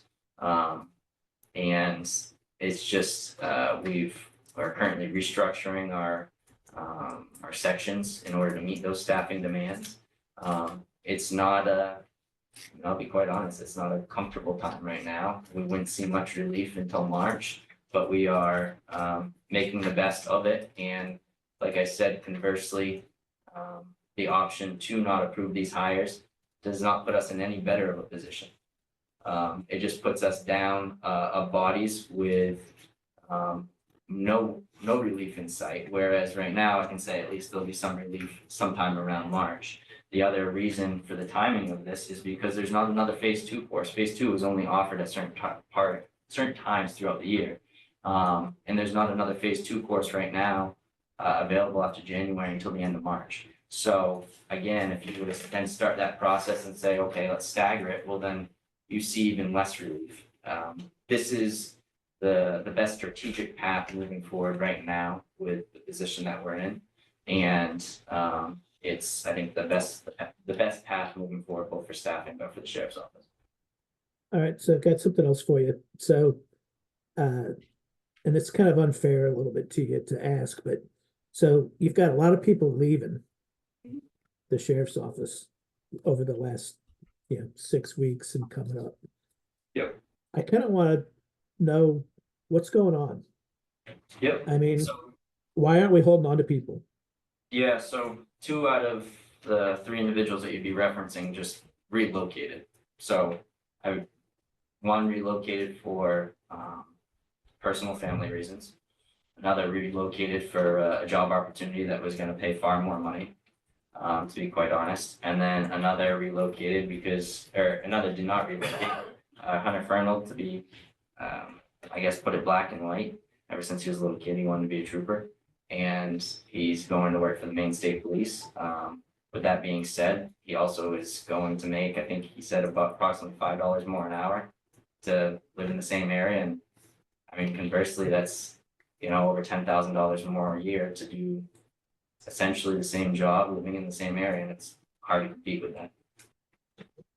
All right, and then we also have at least two, right? Or maybe even three of the people we're looking at don't live in Hancock County, but they say they're gonna move, so, So all of them, out of these three that we're discussing right now, Austin McDonald does live in Hancock County. Emmett Gardner, would reside within that, living variance. He would reside in Steuben. And Wyatt Lord is 1 mile outside of that living variance. He does have a family, place in Hancock County. But I can tell you that where he currently resides, 1 mile outside of that living variance, that's at his, parents' residence. And he was simply waiting to secure housing, until he actually, solidified a job, which I thought was reasonable. He didn't want to prematurely move until he was able to solidify a job. So Wyatt Lord is, we have expressed the living variance to him with the understanding that he will move, while on his probationary period. And he also does have a family residence in Hancock County as well. That could potentially be an option for him. So all three of these individuals, well, Emmett and Hoffman already live or meet the residency requirements, and Wyatt, has the understanding, and we have also voiced that to him that he would need to meet those requirements as well. so, go ahead, Paul, what were you gonna say? Probably lost you. I was just gonna say, so to me, I mean, I kind of understand the concern from Commissioner Clark about, it's a lot of green folks coming into the department at the same time, which is unfortunate to a degree. But I'm also happy to see that we're getting young recruits that don't have buyouts that maybe we can develop and maybe get a little bit kind of create a better culture within the department that might lead to people sticking around as long as we continue to see strong leadership from the lieutenants and the sheriff to keep people. So in that sense, I'm pretty happy about the fact that they're kind of fresh folks, new to it. But I also see the risk that Commissioner Clark is concerned with. But in general, my feeling is I'd support it. I guess I just want to hear from the other two commissioners on their concerns a little bit more. I made the motion, so I wholeheartedly agree. It's kind of nice to see young folks want to get into this profession. We got to start somewhere, is my feeling. I mean, I don't know what the alternative is. We hire young folks that have experience, and there's buyout usually. If we hire experienced people, then it's more money, and I'm not sure that there's a lot of experienced people out there. I don't know that. So I know I got a call back in the spring when we were going to be getting somebody from the Bucksport department that wasn't too happy that the county was going to be snagging up one of their officers. So to me, it's kind of good that I don't have to have that conversation again with these guys. And I don't know. So I'm not opposed to it. I just think it is a little unfortunate that we have so many right at the same moment, but it's going to be the rank and file folks are going to have to deal with the fact that you got a bunch of people that can't quite do the job as a full-time position and as a regular officer. You guys are going to have to figure out how to do it. And I'm hoping that what I see isn't the overtime or something like that get exploded because of it. So to me, you guys are going to have to figure out how you're going to make it work. Sounds good. Thank you. Is there a lack of more experienced candidates? We broadened our pool to some extent when we made that residency requirement extension. And I think that we saw the result of that to some extent with Justin Angelo that we put out on Swans, with Rick Pinar and things like that. You know, or a couple of these candidates. So I do think that we've broadened our pool. One thing though that has gone against us is that a couple of things have gone against us. One, it's been the timing of our contract. So other agencies, once we inked our contract, we were pretty competitive on pay and in benefits. And since that time, over this 3-year period, now that we're getting towards the end of that contract, other agencies have inked new contracts. And so that again has put them above us. And so you know, a prime example is Hunter Fernals, for example, being able to reside in the exact same area, do the exact same job, but drive a blue cruiser and wear a blue uniform for $5 more an hour. So that's tough to compete with.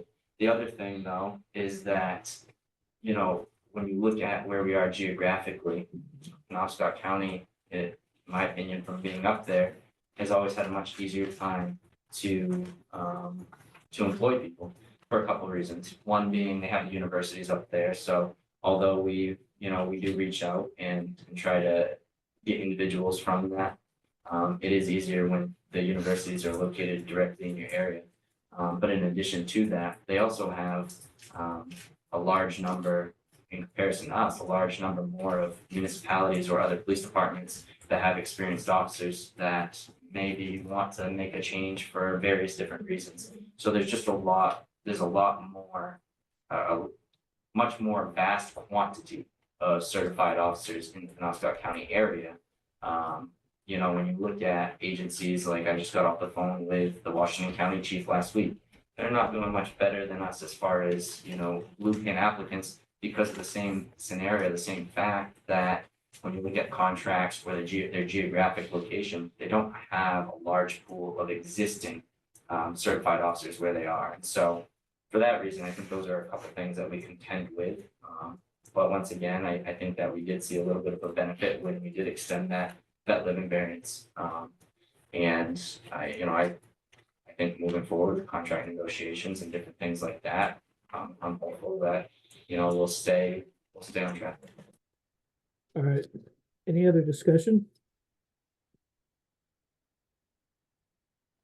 I think that the better alternative would have been to grab the best of one of the three of these, hire them to start relieving the vacancies and whatnot, and then continue that search to try to find those at least find a green pin, and if not a blue pin and whatnot, but to go out and hire 3 inexperienced, uncertified, rookies, and at the same time, it's just irresponsible. So I wouldn't mind approving, 1, but I think 3 is just ridiculous. And I can understand why you two don't believe, I don't understand the pitfalls of this, but I can tell you that if you take a few minutes to talk to your police counterparts in your area, and I think they could fill you in on why they wouldn't do this. So call a vote. Well, All those in favor? Aye. Aye. the next would be to hire Emmett Gardner as a full-time patrol deputy at pay grade 12A, effective start date of December 28th, 2024. So moved as requested. Seconded. Any other discussion? All those in favor? Aye. Aye. Opposed? I'm opposed. All right, next. The last one, gentlemen, would be to request hire Wyatt Lord as a full-time patrol deputy at pay grade 12A with an effective start date of December 28th, 2024. So moved as requested. Seconded. Any other discussion? All those in favor? Aye. Aye. Opposed? I'm opposed. Thank you. I'm sorry, I was just going on to the next. Go ahead. Request to the approval of law enforcement contract between the county of Hancock and Hancock County Bar Harbor Airport. This is a pretty boilerplate contract. I've provided it to Leroy at the airport. He has reviewed it. He has signed it as well. I also have this sheriff's signature. I believe it was also sent to you guys ahead of time as well. I do have the original with the original signatures as well that I can provide. Move to approve the law enforcement contract between the county and Hancock County Harbor Airport. Second, All those in favor? Aye. Aye. The next thing was the discussion of the in-car cameras. I mean, I don't see a reason to take up much of your time. Basically, my update is that there's not really any update. Unfortunately, we're still waiting for federal funding to come through, so at this time, it is what it is, and unfortunately, we're kind of pigeonholed by that, so. All right, sounds good. Thank you. just for clarification, does that need to go on this next special meeting? I mean, Unless, the only time that I would ask is if by happen chance it's signed ahead of time, but if not, then we're gonna have to look at alternative means to fund it and pare it down where we can. so it's not really our discussion going forward. Going forward, unless it got signed in the next few days, but I have no indication that the president has or is going to sign in a few days. Thank All you. right, so our maintenance item is an ARPA discussion item. So we should just, it's $935 we're talking about, right? Well, it's not.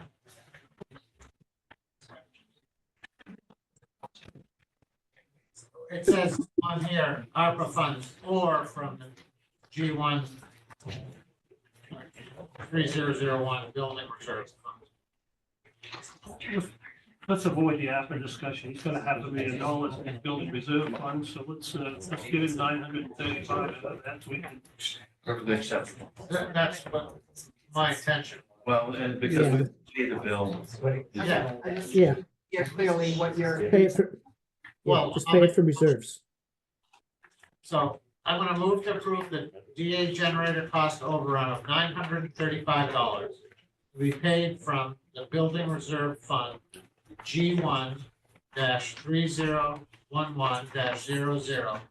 But Second the motion. does that do it, Monica? Yeah, we'll have to have a transfer. We'll create a transfer. And that's, thank you. Oh, did we? So, Did we vote? We haven't voted. no, I know. He's got to fix his motion. I'm asking Monica. That's your decision. If that's how you want it to be, then it's good.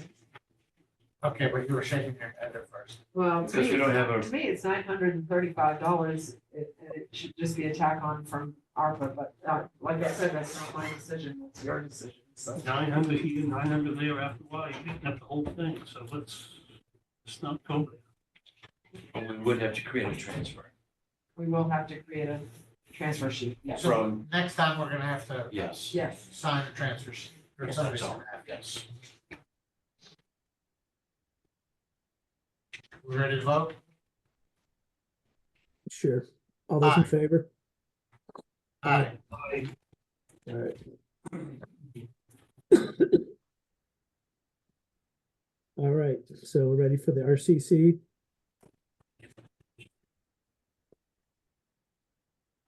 No, because that's all, This is, Yeah, I don't think you're gonna vote on anything, so. yeah, Emailing that. All I can do is give you an idea what I thought, to do, but This- Well- we can wait on that. well, I'd like to hear the Reader's Digest of that, and then I'd like to know, is this a primary part of the EOC that Andy got? I don't believe it's gonna be part of the EOC. Okay. Because it's not specifically designated, it wouldn't go into the EOC, it would go into the RCC. Okay. And this was just a backup radio? But it's a backup system so that we had to relocate up there, for an hour or, 6 weeks, we would have mostly full capacity that we need now. So not EOC, essentially. You're saying. Yes, that's what. all right. Okay, thank you. Thank you. All right, and so are we saying everything under IT is a push?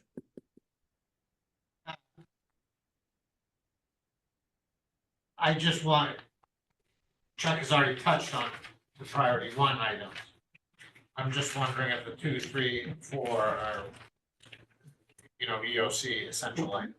It isn't so much whether or not the EOC or not, it's whether or not they are ARPA requests, and if they are, that's for us to determine whether or not they're an EOC expense or an ARPA expense, so that we can decide whether or not it requires immediate attention, or it can be put off until we're doing the budget for EOC, so. I still have the question.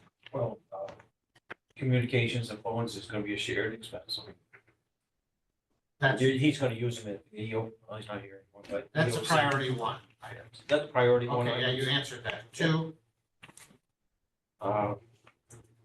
Which one is priority 2? What are you talking about? I dispatch see on our list, workstation. the new thing, she has A, B, C, and D. You put out a memo that had classified things as priority 1, 2, 3, and 4. Okay, yep. Already followed, so far, people. Okay. So. Yeah, priority 2 stuff is, ERCC and EMA operations priority 2, that is all hours, it is not UC. That's priority 3. Priority 4. Priority 4 would be a shared EOC and Okay, EMA. great, thanks. So 1 and 4 both shared, 2 and 3 are hours, ARPA. Okay, great. Thank you. Those are my only questions. Okay. All right, so then I guess we're moving on to, we're gonna skip the human resources questions, since that one is also ARPA related. Right? All right. And, Well, can I ask a quick question yeah, there? yeah, You made some, in your memo, you had a few things. What's the dollar amount now? It was originally 50,000. What is it now? I think it was going to be 37 without labor. I wasn't able to get any labor estimates because I wasn't sure how much we wanted to do. Okay, And there was also some discussion about maybe potentially getting some people in the jail to assist. okay, so 37 of them. Okay, thanks. That's all I had on that one. all right. Okay, now we're on to our commissioners section, Yep. Regional Animal Control Officer Program. So I was contacted by the Blue Hill Town Manager, who indicated that even though they just signed up with us within the last couple of months, that they think they found somebody to take their position full-time going forward in 2025. But the board did want to ask the county if they could set up an agreement where our regional animal control officer, Dan McKay, could be their deputy as an on-call as needed ACO. Obviously, right now, the structure that we put in place does not support that. We don't have a billing set up for that. We don't have any structure. So we'd have to create something to make that fit if you want to do that. And then the question becomes, do we start getting ourselves in a position where we're having all these smaller contracts throughout the whole county as backups and no longer getting the regular contracts, which cuts into undermines ultimately the financing of this county project. So I mean, it certainly could have repercussions. It might not have repercussions, but the reality is that, none of these communities, I think, are gonna pay you $2,500 to have a part-time on-call as needed deputy. Well, so my contention is, because I read over the agreements that were in there. My contention is they join just as they have, and they utilize them only when he needs them. So, you understand what I'm saying? Yeah, I mean, basically, So, to me- they'd sign the same agreements, they would do the same thing. Same cost, They and would they be just don't use. listed with the state as a deputy versus But that is the question. I mean, that's the thing. We don't have that structure right now, so that's why I'm having a conversation with you is we'll have to structure the agreements to spell that out and also indicate what the billing is gonna be based upon, and do we change any other rates or anything else, so. No, So we have to change anything. So my, Just call us when you need us. We'll come like we always do. If you don't need us, and you got your primary guy, don't call us. that's my contention is that I think that we do have everything in place. I think the homework's already done. But they don't wanna pay the 25. But I'm sure that none of these are gonna turn around, because then why would you just have him as a deputy on call as needed? You That's their just, choice. you just, and I'm fine with that, that's what I'm saying. When I say we don't have a structure in place, we do not specifically have anything that references that. So even in this contract, we would have to change the language a little bit to make it clear that this is an on-call deputy, because the state does make the distinction, definition, at least in terms of how that's gonna be. So they're not gonna be the primary, and we're not gonna provide that primary service. And we would have to spell out that it's on call as needed, as requested. So it's not like he's gonna be the first contact person. If anything, it's probably more in the MOU that we have to clarify. That isn't already in the contracts, the MOUs. We make no mention of anything dealing with, They'll be on call as needed. but we built that structured system under the MOU agreement in terms of like a call system, like one is high priority, goes to ACO. 2 and 3 could go to ACO, but somebody from the town first adjusts it. So we don't have anything built in that makes any reference to him being a secondary contact. Are you opposed to altering and coming up with something that would fit their needs? I mean, in terms of you're saying what's been proposed, sticking at the same price, or coming up with an alternative, I just worry that basically we're getting ourselves into a point that some of these other communities start hiring us just as the backup, and then we don't end up with enough revenue and enough time to support. We're fortunate right now to have a very good animal control officer that's able to be available and free up time, but But if we don't give anything to Blue Hill, that doesn't mean they're gonna fire their guy to stay with us. No. So I mean, it's not like we're gonna lose a contract. not the way it is right now, but the argument could be is if we start to offer only being secondary backup services, that other communities may start to weigh that, especially if you alter the fee structure for whatever reason of not charging that 2,500.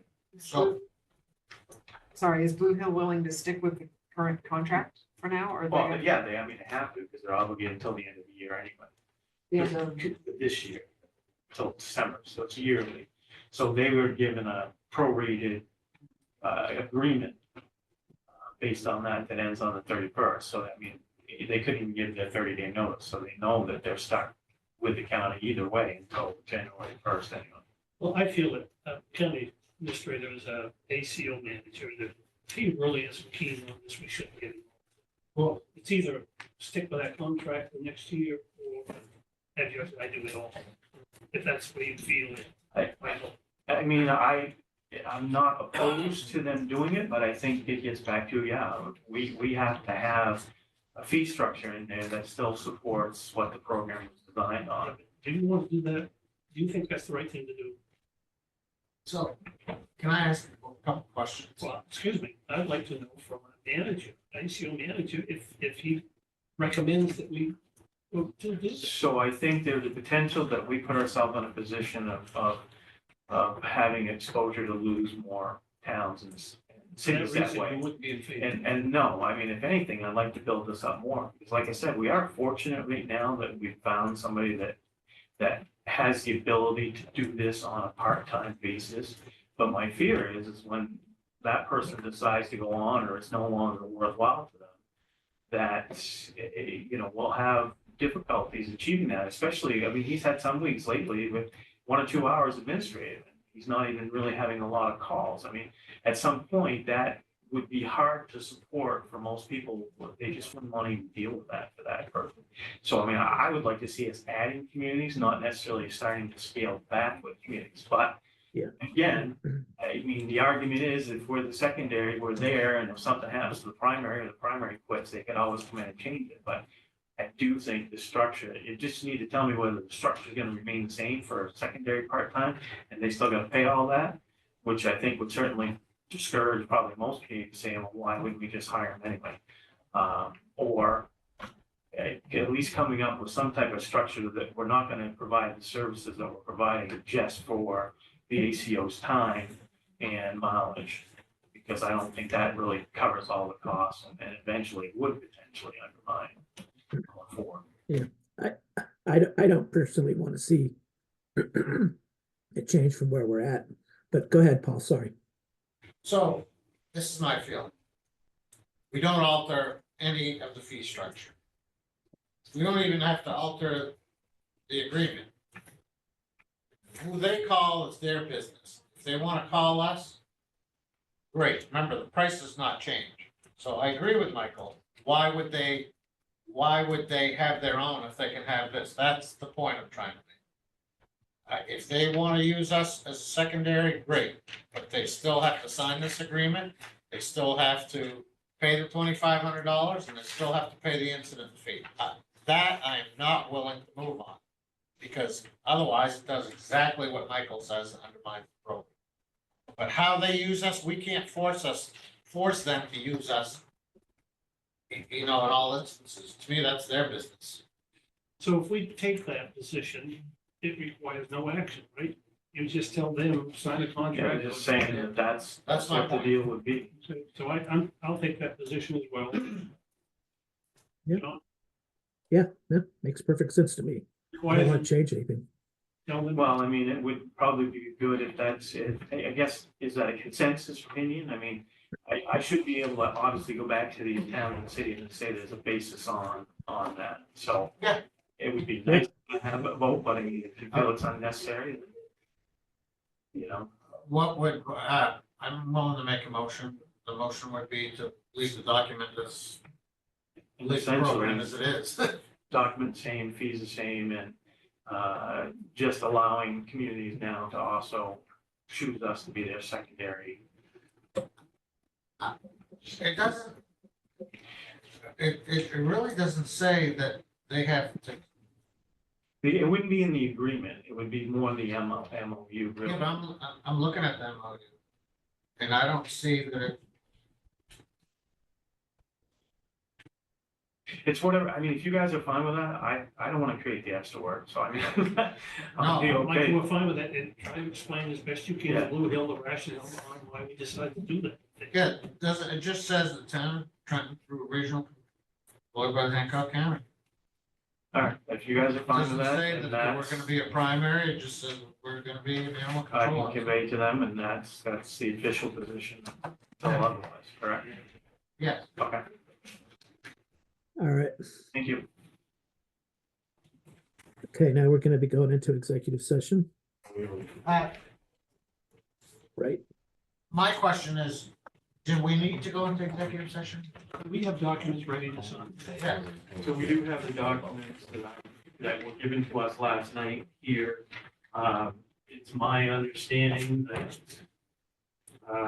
unless you do have the questions, in speaking with the attorney, that basically it's just a matter of voting to authorize, execute the purchase document. If you're ready, or if you don't have any questions. The attorney, I believe, was gonna get on line now anyway, just to be here. If you had questions, it could be done in open session, or it could meet with you if you don't have any other questions about the paperwork and how this would go down, and how any final changes that might be made in terms of what the original purchase. I have no questions. No. I don't feel a need to go into executive session. Bill? I did have some questions, a couple of questions, only because I don't understand, but no, I don't see that it requires executive session. Okay. Is Christie from? So one of the questions I did have is some of these documents require statements being made by the seller. So are we supposed to approve those now and sign them before they put those disclosures, or just the timing of those documents? Or essentially you're just authorizing overall with what you're gonna vote on, and then. Well, take action accordingly. the way I always take it is that the document that's before us is what it is. We sign it. And they sign it. If it's different, then they gotta start over. Yeah, but what I'm saying is some of those say that a couple of those documents indicate that they make disclosures saying like nothing exists on this property. And you're saying that they've disclosed that to you. Well, if they haven't put in anything and they haven't signed it either, then you're testing to something that you don't know what it's gonna be, I guess, is the question. Do we know that there's no signed documents for these? For what? Well, the attorney's Certification on, for non-foreign status and the property tax disclaimer. I only have what's in front of me or what I forwarded to you. We don't know. First thing this morning, so that would be another question. Christie's on the line. Christie, you on the line? I am here. Do you have signed copies of things that the Jordans would sign that? No, they have not signed them yet. Unfortunately, we didn't get those documents done until yesterday afternoon. I expect them to sign them either today or in the next few days, depending, because all three of them, I believe, need to sign. As far as the disclosures that are on there, things like property taxes, we don't have those signed documents yet. If there is something that comes up that is unexpected, like, yeah, actually there is an underground oil storage tank that we didn't previously disclose. Then we would obviously let you know and we would address that, because that would be a problem. So you're kind of just signing your version of the documents. They're gonna sign a duplicate version and then we put them all together once we have them.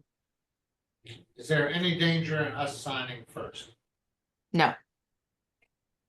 When you sign those, they're just gonna come back to us. We're gonna hold them in what we call escrow until we get completed satisfactory documents from the other side. That alleviate your concern, Mike? Yeah, no, I just wanted to know like what the process was and the timing in terms of, are we okay to approve them now and have them sign it, or do we have to wait until they responded? And you seem to have answered that question. The only other thing to clarify that I had asked you before about is what exact action they need to take today in order to execute these documents, I guess. So I was gonna ask Christie if this motion adequately covered what we need to do.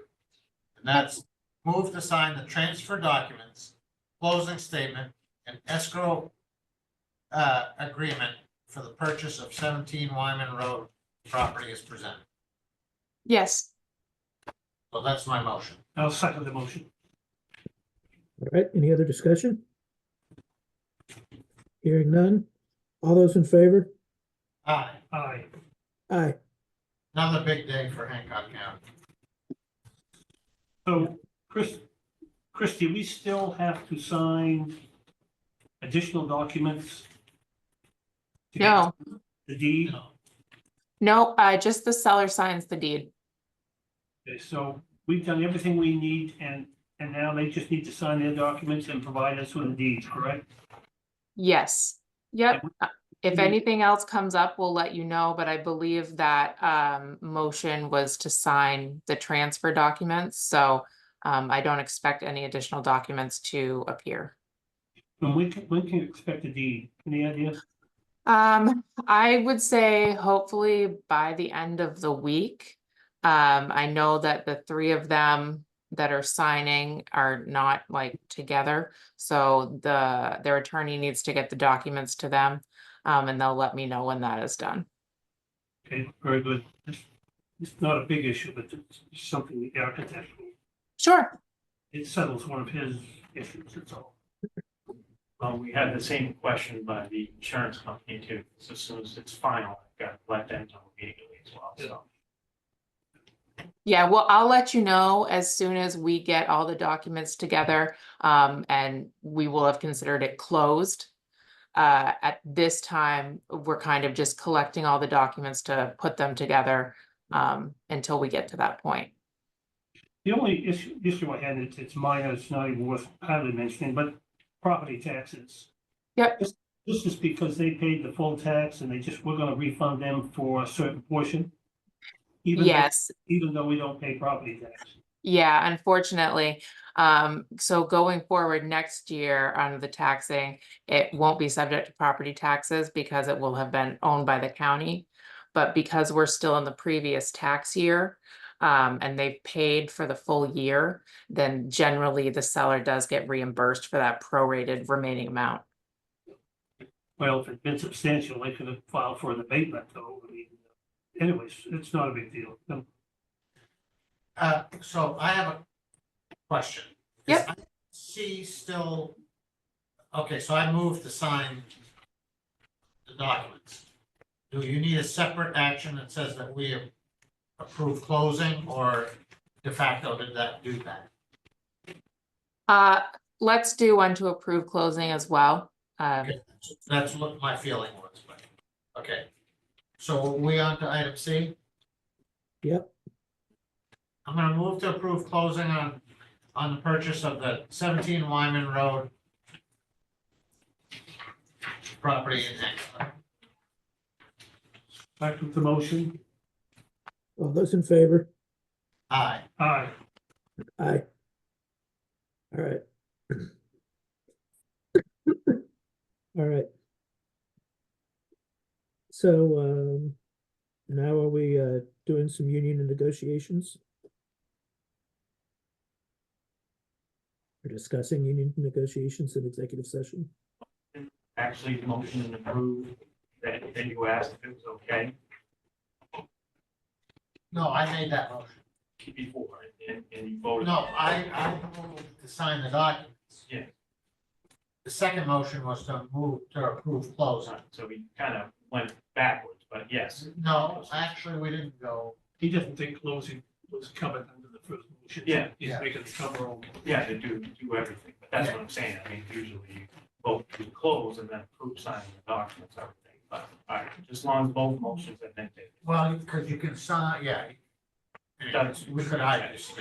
Yes, I mean, no, don't worry. I just want to make sure you took both votes and everybody's Yes. satisfied. We did. All right, so are we gonna go into executive session for union negotiation? I'm gonna move to go into executive session as permitted by MRSA Title I, Section 405, 6D for union contract negotiations. Second motion. All those in favor? Aye. Aye. Aye.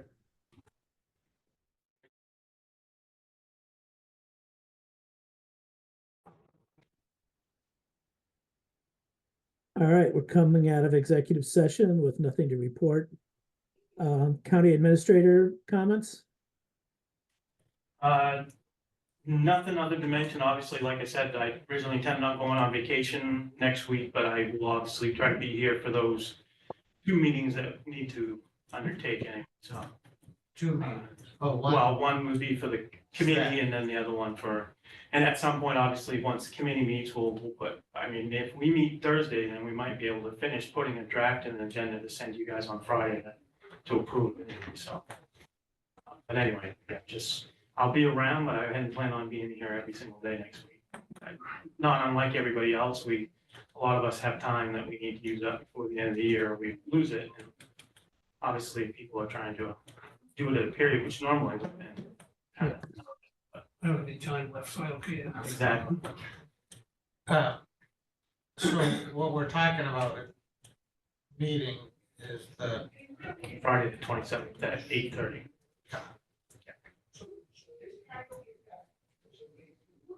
That's all I had, John. All right, I've got something for the commissioner comments, or if it's a comment as much of a request. I'd like us to support the warming center today with community benefits funds. We've got buy-in from the city of Ellsworth. They've been patiently asking about it. It's the holiday season. We have the money in community benefits to do it. I think we should do it, approve it, and then we don't have to have that money come out possibly in February out of the other grant funds, which we've already started to limit to a certain degree anyway. And this will kind of wipe Healthy Acadia out of being applied for other benefits, or any other grant this year. So my proposal is that I move that Hancock County make a one-time contribution of $13,601.58 to Healthy Acadia for the warming center to be paid from Community Benefits Fund.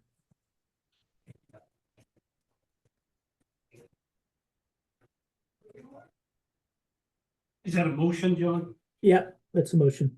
Hey, hang on.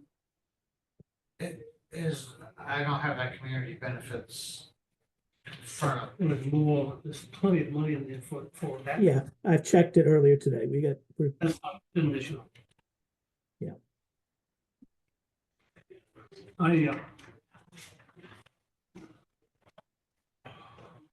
Sorry. Oh.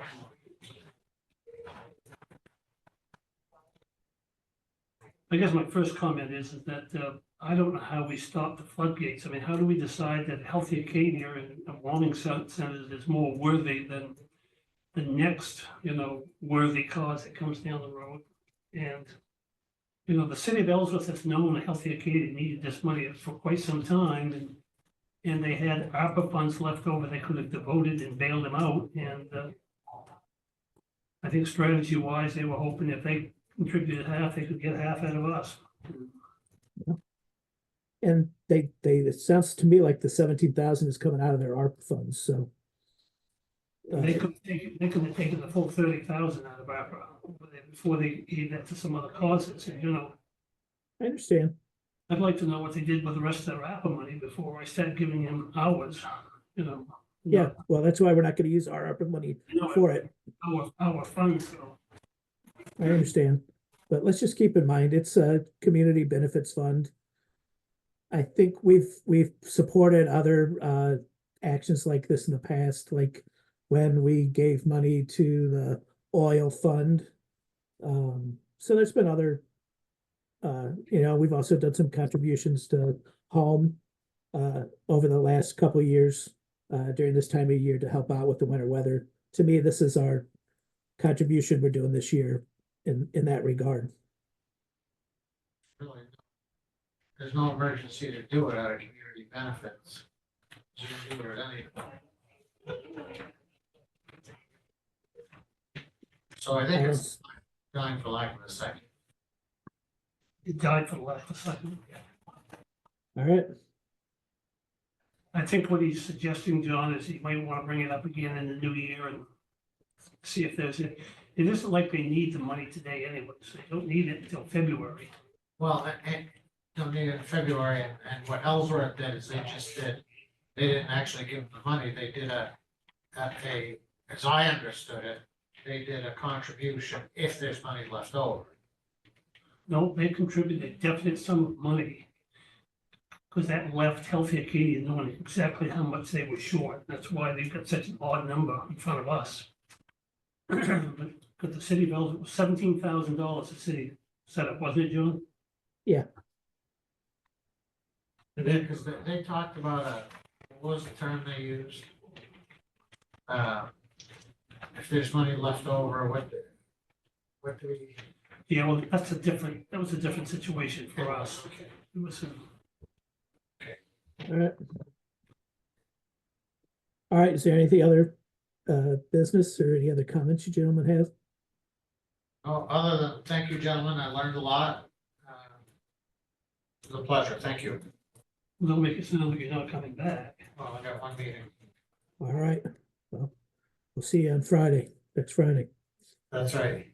All right, Move to adjourn. Second motion. all those in favor? Aye. Aye. Aye. Thank you.